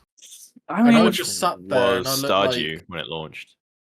But that's, I mean, not that we should all like. I guess that's the comparison, though, right? Like when a game like this is for sale for 30 and Stardew is like a tenner. Yeah. Yeah, but everyone has like 8 copies of Stardew. Will obviously be cheaper. That's what I'm saying. For so long. That's why a game like this is hard to sell for this price, I think. I feel like there's not a lot of these games that are really good. And I emphasize really good. There's a lot of these games. You can play a lot of farming sim games and automation games. Any Harvest Moon fan is shelling out 60 quid a game, so... Yeah, Sam is shelling out 60 quid per game. Pull me out like that, bro. But this is the same problem with games like Terraria, isn't it? Like, whenever you get one of these open world building things, and you go, but Terraria exists. And that's like $5, and you get what is essentially the best kind of. This is for the person that wants more Stardew Valley after playing Stardew Valley, because really liked My Sims, or loves My Sims. But there is the other thing I just want to say is like, it is unfair to expect brand new games to be the same price as like 5+ year old games when they come out. Oh no, that's not what I mean. I mean, like if people have to make a choice what to do with their money for a specific type of game, you know. Yeah, it's like you're both you're right. You're going to go for the best one. Yeah, what's considered to be the best one for 5 years now. It's like when people say when a new MMO would come out, right, and everyone will be like, well, you can't compare it to WoW now. You have to compare it to WoW at launch. It's like, I get what you're saying, but also I can just play WoW now, so kind of I do have to compare it to WoW now. Yeah, and they both cost money. So if you were going to spend money on either one, it's I'm going to go for the known quantity. People have different respected like price to time ratios and price to genre and things like that. So again, like again, not specifically calling Sam out, but Sam will buy certain games for more than most people would want to because he likes those types of games, and he's not wrong for doing that. If anything, he's good for doing that because he's supporting the genres that might not, get a lot of sales generally. I guess just for mass appeal, you got to hit that sweet spot in terms of. I think you're right. Yeah, I think in terms of when you're talking about something different like mass appeal and things like that, then. Yeah, 30 quid might turn off a lot of people. But I don't think, if you're doing your respected research, I don't think that should initially turn you off. You should, if you're into this sort of thing, have a look. Like, is it worth the £30? I would just go on a limb and just in general say £30 for a game in the current market is not overpriced. No. Not for an indie game of this. No. If it's of the quality you're saying, the length, the systems that it has in place, everything you're saying, it sounds like it's worth. And it looks really polished from these videos. It looks good. The funny thing about this game is I've seen you playing it on Discord, Sam. Been spying on you. It's like Sammeh is playing Fae Farm. I keep thinking, like, what the fuck is Fae Farm? Like, what is he playing? And then when I looked this up, I googled it for today. Like, I'll get a page for it because Sam's been playing a lot of it. I didn't know it was this, and this game, I feel like has been at every single Nintendo Direct, every single like Game Award. It's always had a trailer, something new. Here's Fae Farm again, because we always joke about it. We watch them together. We'd be like, oh, it's this game again. We just like, your mind goes blank. When saying I do have like Stardew like blindness by this point, where people start talking about watering your crops and day and night rotation, and I'm like, oh boy, here we go again. It's like I need someone like Sam to be like, no, this is actually good. Play this one, yeah. Trust me, if I could go and play Stardew Valley again for another 100 hours, I would. There's only so many times you can restart that game and love it. True. Yeah, Stardew Valley's in the same category as like Terraria or Outer Wilds or something like that, where it's like, I wish it's so sad that I can't play this again for the first time. The giants of their respective genres. It's hard to beat. Yeah. It's always Outer Wilds is the one I always go to, where it's like it's actually unfair that I can't play this again with fresh eyes. Okay, but cool. So are you finished with this, or are you still? No, I think. Well, judging by because it's very clear progression, like it tells you what tools you. You were saying there's like chapters in that. I think I'm about 2/3, but there might be like well, now you've got everything. Here's an end game. Like I don't know. Now the game can begin. Like I don't know how that's going to play out. So I would say for now I'm probably about 2/3 of the way through the game. Sick. I'm gonna give this game the second best thing I can besides outright buying it, which is I'm gonna wishlist this. I'm gonna keep an eye on it. Yeah, I did the same thing because I was like listening to this and I was like, Aaron would really love this. And then you said co-op, and I was like, me and Aaron would really love this. Yeah. So the co-op is one person goes to the other person's farm, so you're in one person's world. It's not both your worlds. Oh, that's a shame. That I would say is the only downside, but I kind of understand why it's. There's a lot like of extra like tech overhead if they start making like shared worlds and stuff, isn't there? Or is there character progression or just world? Like, what do you get? I mean, fun, hopefully, but playing games for fun. But there is like, if you're the guy chopping down logs, your log cutting is going up. You know what I mean? Okay. So when you go back to your world, I mean, if you really cared, you'll be like, wow, you're 6 logging levels above where you should be, so you're gonna cut them logs real good. Well, it'll help you speed up your own world back up to. Exactly. That's a good shout. I was kind of hoping it'd be a shared farm or a shared house. That's a bit of a shame. It is all shared, in the sense that one of you gets to keep it and the other one. Oh, I see. Okay, I see. Yeah, I get. That's the same sort of share my ex-girlfriend did. Some I don't think that's shared like I shared this. I didn't want to bring that up, but yeah. It's not like the host can only plant crops and the host can only plant furniture. It's like I share my house with my landlord, right, where he gets all the money. It's shared. It's shared. Like, this isn't working anymore. You need to pack your bags and leave. This is my farm. Yeah. But then it wouldn't. If your only intention is to play this multiplayer, it wouldn't matter. Yeah. Okay. I follow now. Yeah. Functionally, it's the same. Okay, I get it now. That makes sense. Yeah, no, I understand. Yeah, put second chair in the house and pretend that it's shared. Yeah. Cool. Yeah, like I said, I'm gonna wish this later. Wish list this later. We'll do some news stories then. There's one main one of the week. Before we start off with the one we were talking about earlier, which we'll get into really quickly. This is just podcast timing at its best. There's a Nintendo Direct tomorrow. If you're listening to this when this is out on YouTube or Spotify or Google, whatever, that was yesterday. This has happened. I loved it. It was a great Direct. It was. Oh yeah, they finally showed. I'm hedging my bets. they finally showed Metroid Prime 4. Thank God. New Star Fox game. Thank God. Silk it's Song. About time. Silk Song. Star Fox is absolute. It's coming out at some point. Damn it! I believe it's real.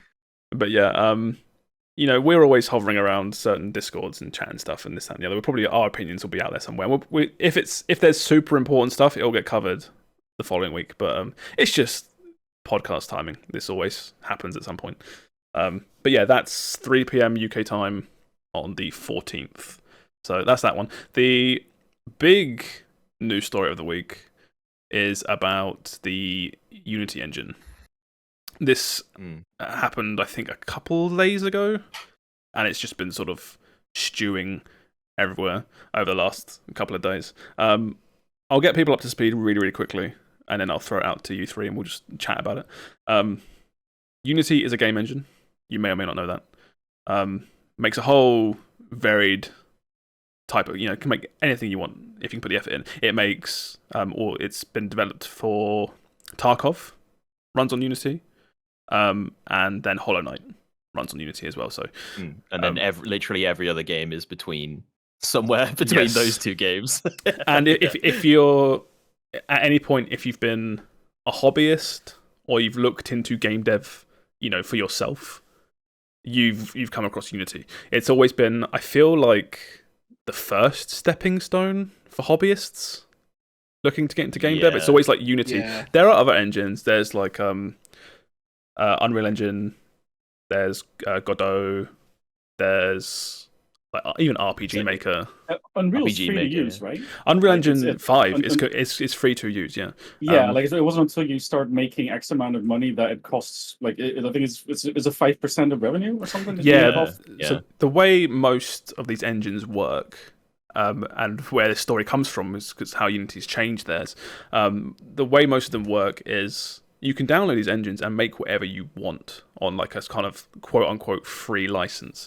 And after you reach a certain threshold of income, whether that's via sales or Patreon or whatever, you then owe money via percentage to these companies. That's how they all work. I think Godot doesn't do that. That's like a smaller engine that's open source. But anyway, Unity they've changed the way their payments working. So the way they're doing it is, it used to previously be same as before, and what we're just describing. You make an X amount of money, you then owe us X amount of revenue, basically. They're changing it so that there's now, after you hit that threshold, you will then also owe money based on each installation of your software. So there are a few tiers to it, but the one that people are throwing around, which is the most important, the biggest one, is if you hit the threshold, you pay 20 cents per installation of your game, which Per install. Per installation. Yeah, even on different devices. Yes. Yeah. So on paper, if you just think about it like, as top level, it's like, oh, you sell your game for $30. Someone installs it and you pay 20 cents for it. Like, what's the big deal? The issue comes from, like you were just saying, multiple devices, multiple installations, and not every game charges money. Like, certain games will just be free and will not have monetization. There's like, it seems crazy how a game that can have, say, ad monetization or some other kind of monetization, you have to then get it's more overhead, right? It's more money you have to think about because now you're paying this on top of everything else you're trying to work out. So it's not hitting the smaller people because they won't hit the threshold. Like hobbyists won't get affected by this, but it's those kind of smaller indie devs that might just about hit that threshold, and then they're worried about how so I'm not making tons of money anyway because I'm already funding this game. What happens to pirated copies? Well, there's also the things like Game Pass exist. Yeah, so what happens with Game Pass? Like, or Humble Bundle when they, who foots the bill there? Is it the developer? Is it Humble Bundle? What happens to demos? What happens to? I think a few of these have now been answered. But that was that was where all the stories came from when it first came out. People were saying, what about all these things that you're just not thinking of? Like, are we all like liable for this? Like, how does this work? Like this is currently making the rounds. There's been a few devs that have now come out and publicly said, like, this is horseshit. Basically, the creators of Cult of the Lamb have said that you better buy the game now because as of January 1st, they are literally deleting the game. Oh, really? I haven't seen that one. That's interesting. I saw January 1st, and then because that's when this kicks in, basically. And I believe it works as long as you hit the threshold. It works. Does it work? I think it works retroactively in the sense that people that not old installations will count, but people that bought the game before that date, new installations from them still hit. So if you own Cult of the Lamb now, even if you install it after January or whatever, just because you bought it before doesn't change it. That still charges them. Now it's like middling indie studios with huge that had one big hit like a while back with big install bases. Right now they're looking at this like, well, it's like January 1st rolls around and all these people are just installing our old game that we don't make any money from anymore, and they're just going to bankrupt us. Like, what the fuck? It's like you never want to market your old game ever again because the cost of people already owning it, reinstalling it will hit you. It's such a bizarre. Like it seems like this is besides the year of just generally good games. It also seems to be the year of just bizarre business decisions that it's really odd. Me as a layman, just I kind of go look at it and I don't understand who came up with this. It's really bizarre. Another studio I saw, it might be in this article, but one that I remember seeing was I can't remember what they're called, but the developers of Among Us were saying about they were saying how bad it is. There's another game. It was I can't remember what it's called. It's like Angry Crab or something. Another dev that's known for being very outspoken on Twitter. Also, like everyone's come out of the woodwork to protest against this. To the point where I honestly don't think this will go through. No. There's no chance in hell, because Unity has a platform, yes, but it's not the only game engine out there. If you're a hobbyist or even if you're a game developer, like there are other options. I saw a lot of people saying like, "What a great advertisement for like Unreal." People think that it's like it's Unity or Unreal is the ones hobbyists go to. Well, it's like it's easily accessible. And because Unreal is, if you have the Epic Game Store installed on your PC, the Unreal Engine is, I think, literally like 2 clicks and a download away from just being on your computer with tutorials built in, everything you could need to get started. It's like I was saying, like Unity has this platform, it has this good foundation, but it's not the only one out there. So I guess in terms of resources, like stuff like Unity and Unreal, there's I've not looked, but I bet there's a million tutorials on YouTube, like for anything. Always. Yeah, it's always a million tutorials on how to get started on these things. Like getting started with something, anything, not just game dev, is almost like the easiest thing to tutorialize, if that makes sense. It's like, how do you learn to draw? Okay, here's some tutorials on how to get started from scratch. It's when you get into the fine and nitty gritty stuff, it's when it gets hard to, it can get harder to learn. But yeah, like Unreal, Godot engine, RPG Maker, there's millions of tutorials out there on how to learn this. And I went to university for game dev. I don't do game dev now specifically, but I do still dabble occasionally. This is like an excuse for me to go check out something else, when normally I would just stick with Unity because it's like, because it's reliable, it's just there. I know it. It's so funny.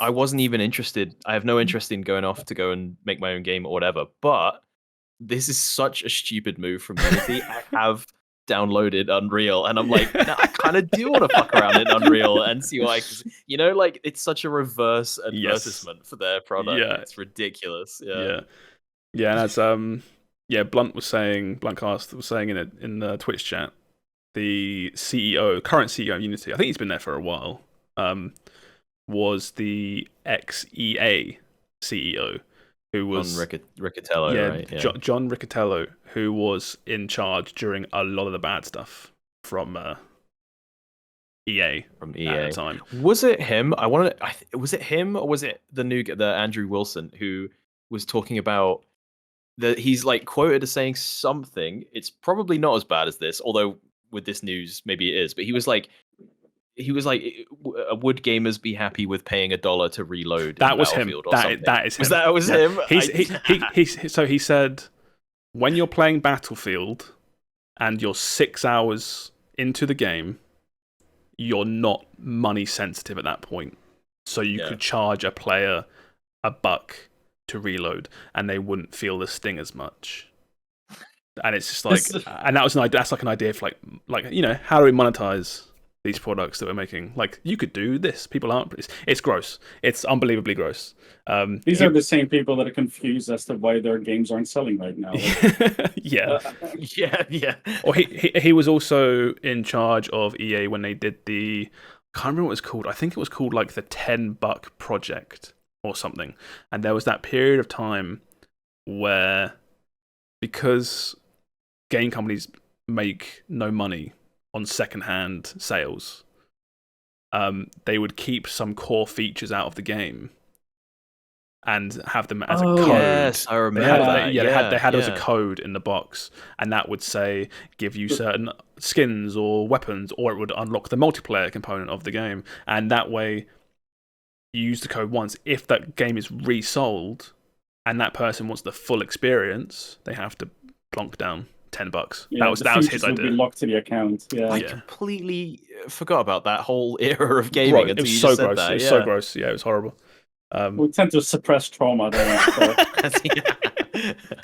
But yeah, that's the guy in charge of Unity right now. He's also just been, another story that's going around about this Unity thing is right before this big announcement, which is obviously bad news, right? You're not working for the company, like, you're not stupid.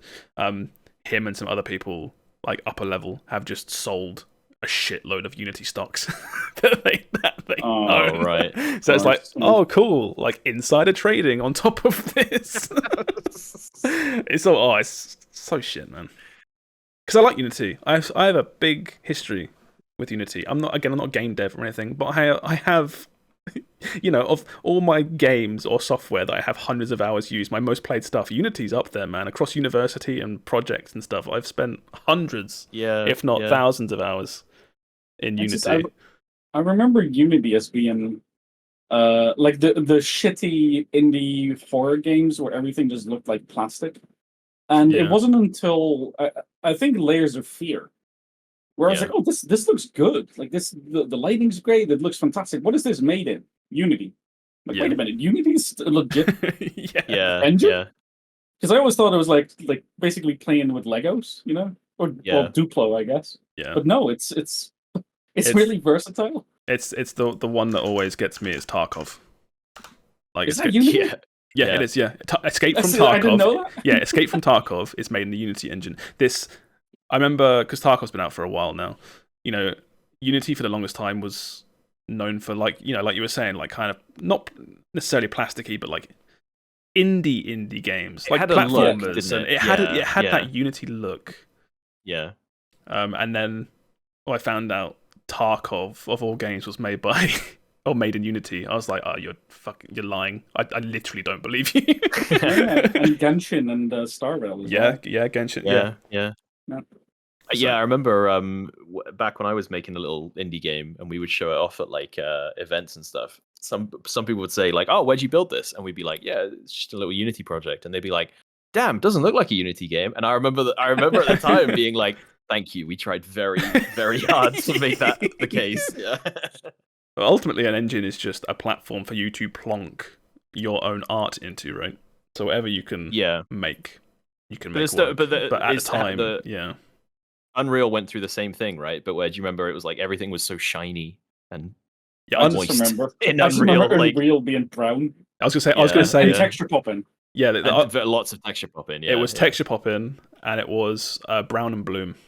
Was that was like the meme code? Like they did bloom so well, didn't they? Yeah, it was like it was every game from that era. I feel like like Gears 1 to 3 era of Unreal Engine is all brown and blue. yeah, and texture popping. But yeah, this is still developing. As of right now, they've clarified some stuff, but there's no backpedal yet. I think on the same website there was an update today, a couple hours ago. Have a look. It was something like they've tried to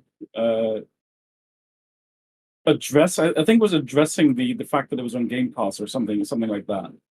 They've already walked back. Now it's only initial installations will trigger a fee. Demos mostly won't trigger a fee, whatever the fuck that means. And no one is on the hook for. I think Microsoft is on the hook for Game Pass installations. Right. Yeah. So we've still got humble bundles and piracy. Yeah. To cross off the list. Yes. Yeah. Because like you laugh at piracy, but you know.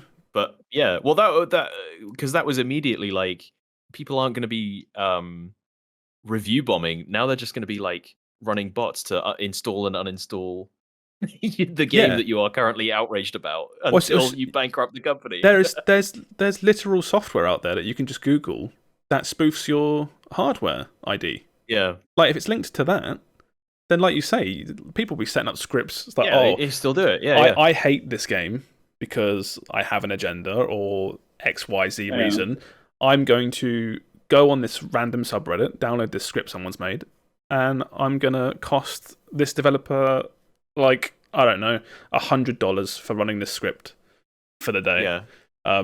Which, like, $100, but, like, you then get a group of people doing this, or it's targeted, or the more I talk about it, I'm getting annoyed. It's a fucking mess. This whole thing's a mess. Well, it's the thing where it's like it's literally like Darth Vader, I've altered the deal kind of stuff. Yes. Where like these people made it in this engine because the engine is very easy to get a hold of and make stuff in, and then they're like randomly they just change the rules out of nowhere, and it's like, oh, you could be on the hook for thousands of dollars next year just out of nowhere, and it's like, what the fuck? I didn't sign up for this. I can't remember the game, but there was an anecdote from a dev on Unity. I can't remember what the game was called. It was a real game, and his tweet or what he was saying like shares that way, saying like, I am with my team literally so far in development, we cannot stop making this game now. We can't just be like, oh, okay, like we'll stop Unity, we'll go to Unreal. It's like we are like 3 years into this project. It comes out in like a year. We can't stop now. How is this fair? That this is just like you say, like the deal has been altered. It's mad. It is so crazy. But like I said, I doubt this will go through, at least in its current form. I don't know. We'll see. Maybe everything that starts development after a certain period of time instead of, current devs being... Yeah. There's just no way to do this without pissing off people. It's good though. They've pissed off people so badly that it's even people who don't care about game dev in particular are mad about this, and it's like, wow, good. That's but it's that approach where they overstep by a country mile and then walk back a little bit, and people go, well, that seems reasonable. So things are only a bit shittier. It shouldn't be shitty at all. Yeah. The thing that makes me most sad about it really is it doesn't affect. Like it does affect the big companies. Obviously, over a certain threshold, it affects anyone. But the people that it's affecting the most are, these smaller studios. And these studios, more than any other game dev companies, they just want to make games, man. Yeah. So money is cool, obviously. Like, you need to make a living. But these people just want to make games. They're groups of 5 to 10 people that just mates. They just want to make an indie game and have enough money to expand their business a little bit to make another game and make another, because they like making games. It's not these are the people we should be footing the bill for, not trying to squeeze pennies out. Exactly. It's not EA or Bethesda that are screaming about this, saying it's unfair. It's the smaller people. Yeah. And it's. Oh, I'm sorry. Oh, well, I was just gonna say, I bet these big companies, like you said, like Tarkov and Genshin and stuff like that, like these companies that have teams of people to work on this, they'll be working out behind the scenes deals and stuff that means none of this will affect them. It is literally the mid-level people that are going to get squeezed by this. Yeah. Do you feel like getting a little bit more upset about this? Probably not, but let's go. The Unity runtime fee does not apply to our film, gambling, or education subscription plans. What a shocker. Right? That's okay. That just means loot boxes are all back in vogue. Oh, hell yeah. It makes no sense for them to have. Just put gacha and everything to avoid this loophole.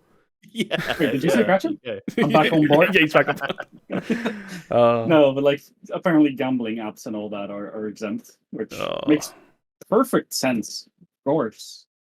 Yeah, because I didn't even think about that because because a lot of gambling applications are also made in game engines because they're gambling apps, but they are also interactive software, right? I didn't even think about that. Yeah. Didn't even think about that. Yeah, this whole thing's a mess and it's still developing. We'll see what happens. But like I said, my next project, if and when I ever touch a game engine again, will now be in Godot or something. I think am I pronouncing that right? It's Godot. Because why not? I just know that it's the Phoenix Wright song. So yeah, the guy drinking coffee.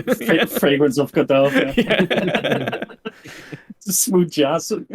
But yeah, that's the main story. There's one more we'll go through very quickly because we're low on time. But the last one that I thought was worth talking about is the game Only Up. You heard about this game? It's like stream bait. Yep. Yep. It's been completely removed from Steam. This game is what's that game? Is it Getting Over It by Bobby something? The man in the pot. Bennett Foddy. Bennett Foddy. What did I say? Bobbit Fiddy. I don't know. It's a game like that. You climb really high, you make a stupid mistake that's probably not your fault. You've just been trolled, and you lose 10 hours of progress, and you scream, and everyone donates bits. It's like that sort of thing. It's been removed from Steam. The developer claiming that it was causing, I think it was causing stress, and he just wasn't happy with the work that he was having to do on it and stuff. Which is kind of weird, but it's fine.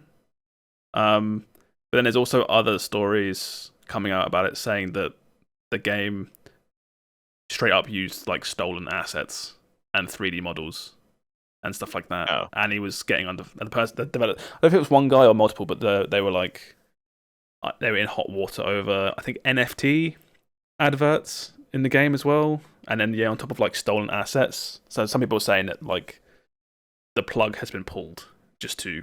He just got ahead of this before people realized. Yeah, he stole a bunch of shit. Yeah.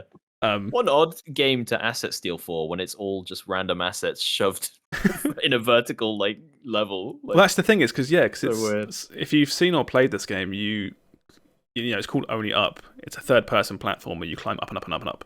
But one of the cool things about it is it's don't know how you would word it. It's very artistic in the sense that it has themes as you go up, like an industrial theme and then like a casino or something. But it's got lots of items placed almost without gravity, and it's very almost dreamlike. I think that'd be a good way to describe it. Yeah, but obviously something like that for a small studio needs a lot of assets, which sounds like they've just been pinched from somewhere. He didn't pay for. do you think it was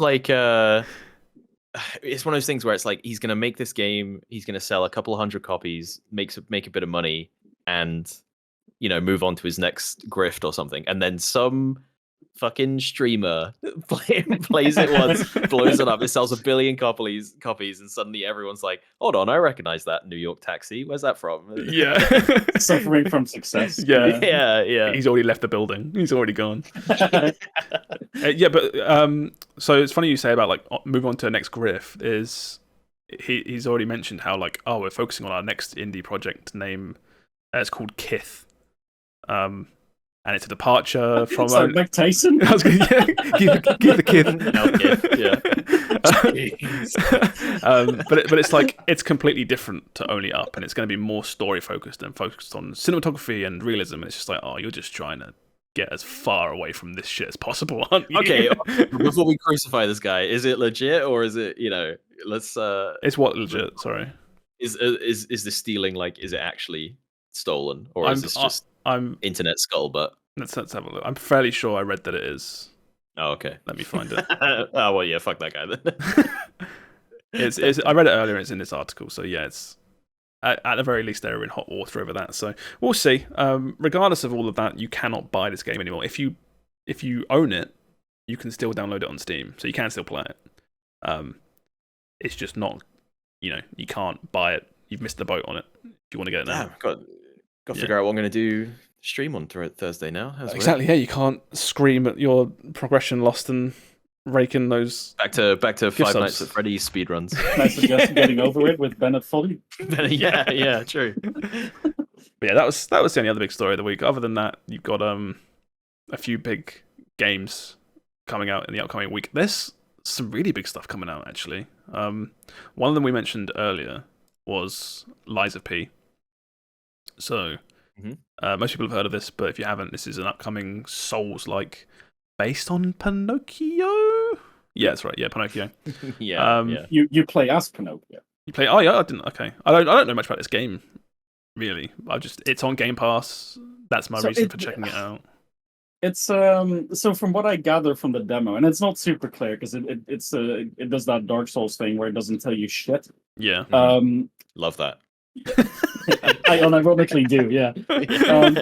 But it's it seems to be sort of so Geppetto is the puppet maker, but the puppets aren't really puppets; they're robots, and it kind of goes into the the Asimov thing with the laws of robotics and stuff like that.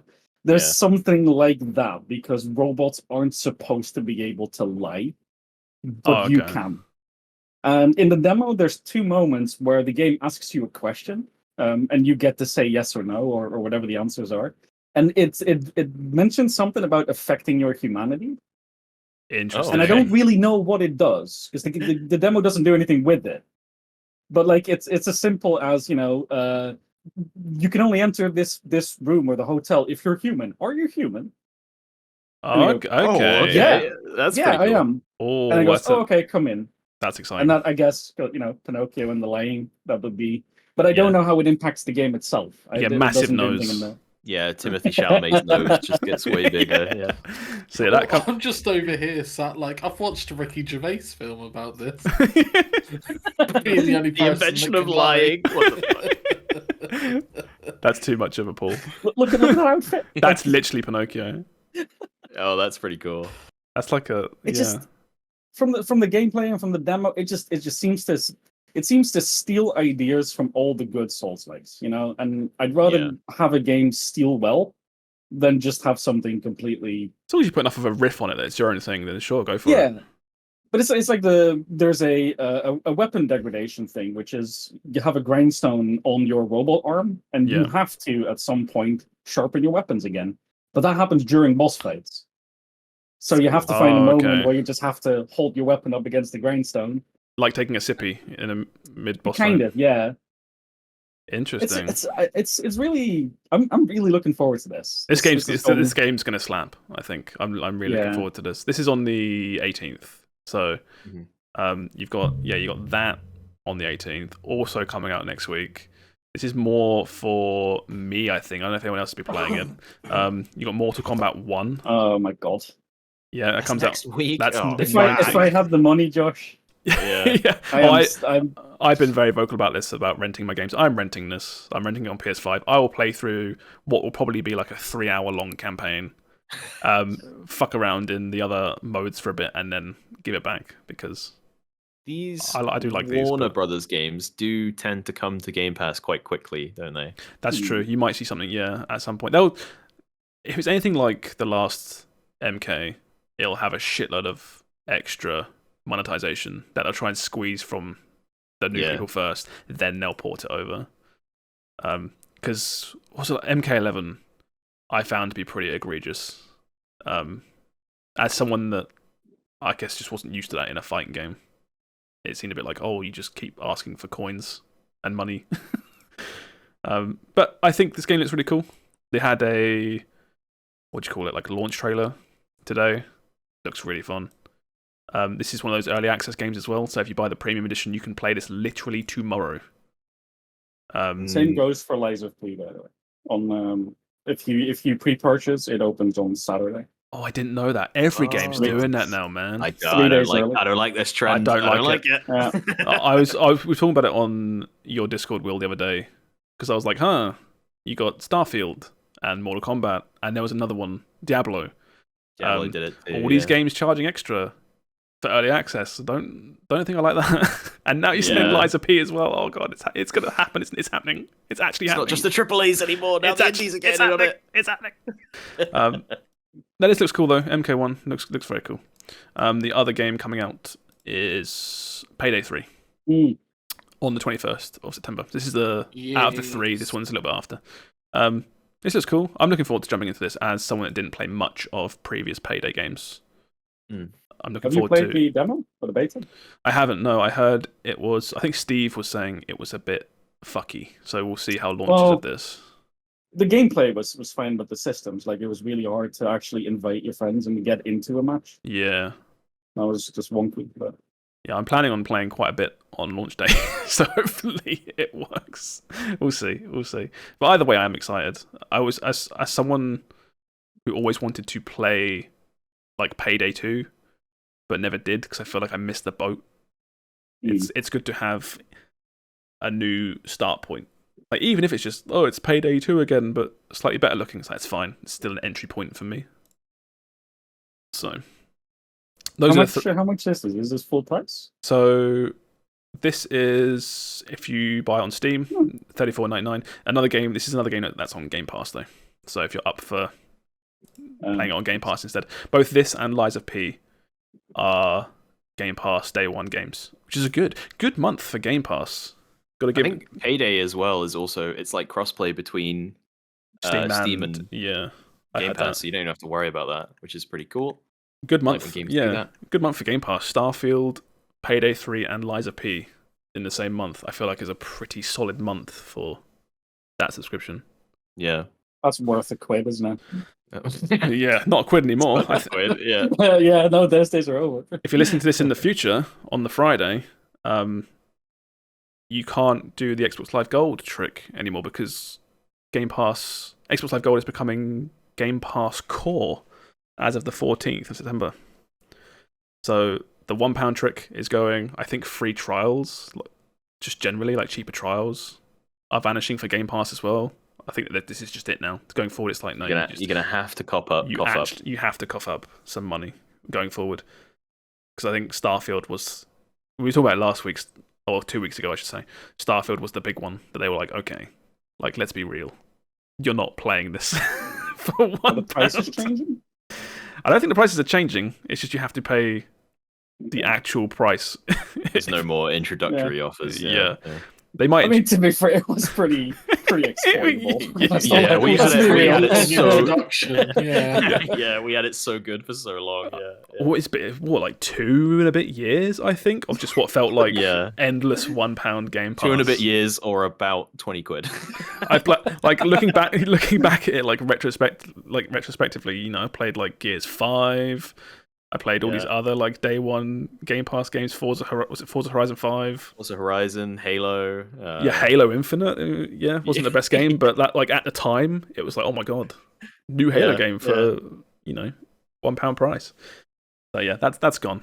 Kind of sad, but it was going to happen at some point, right? So, but that's it for the week. So I guess we'll just wrap this up then, and we'll call it a night. Thank you for coming on, Rick. It's been good having you here, man. Yeah, thank you. This was really fun.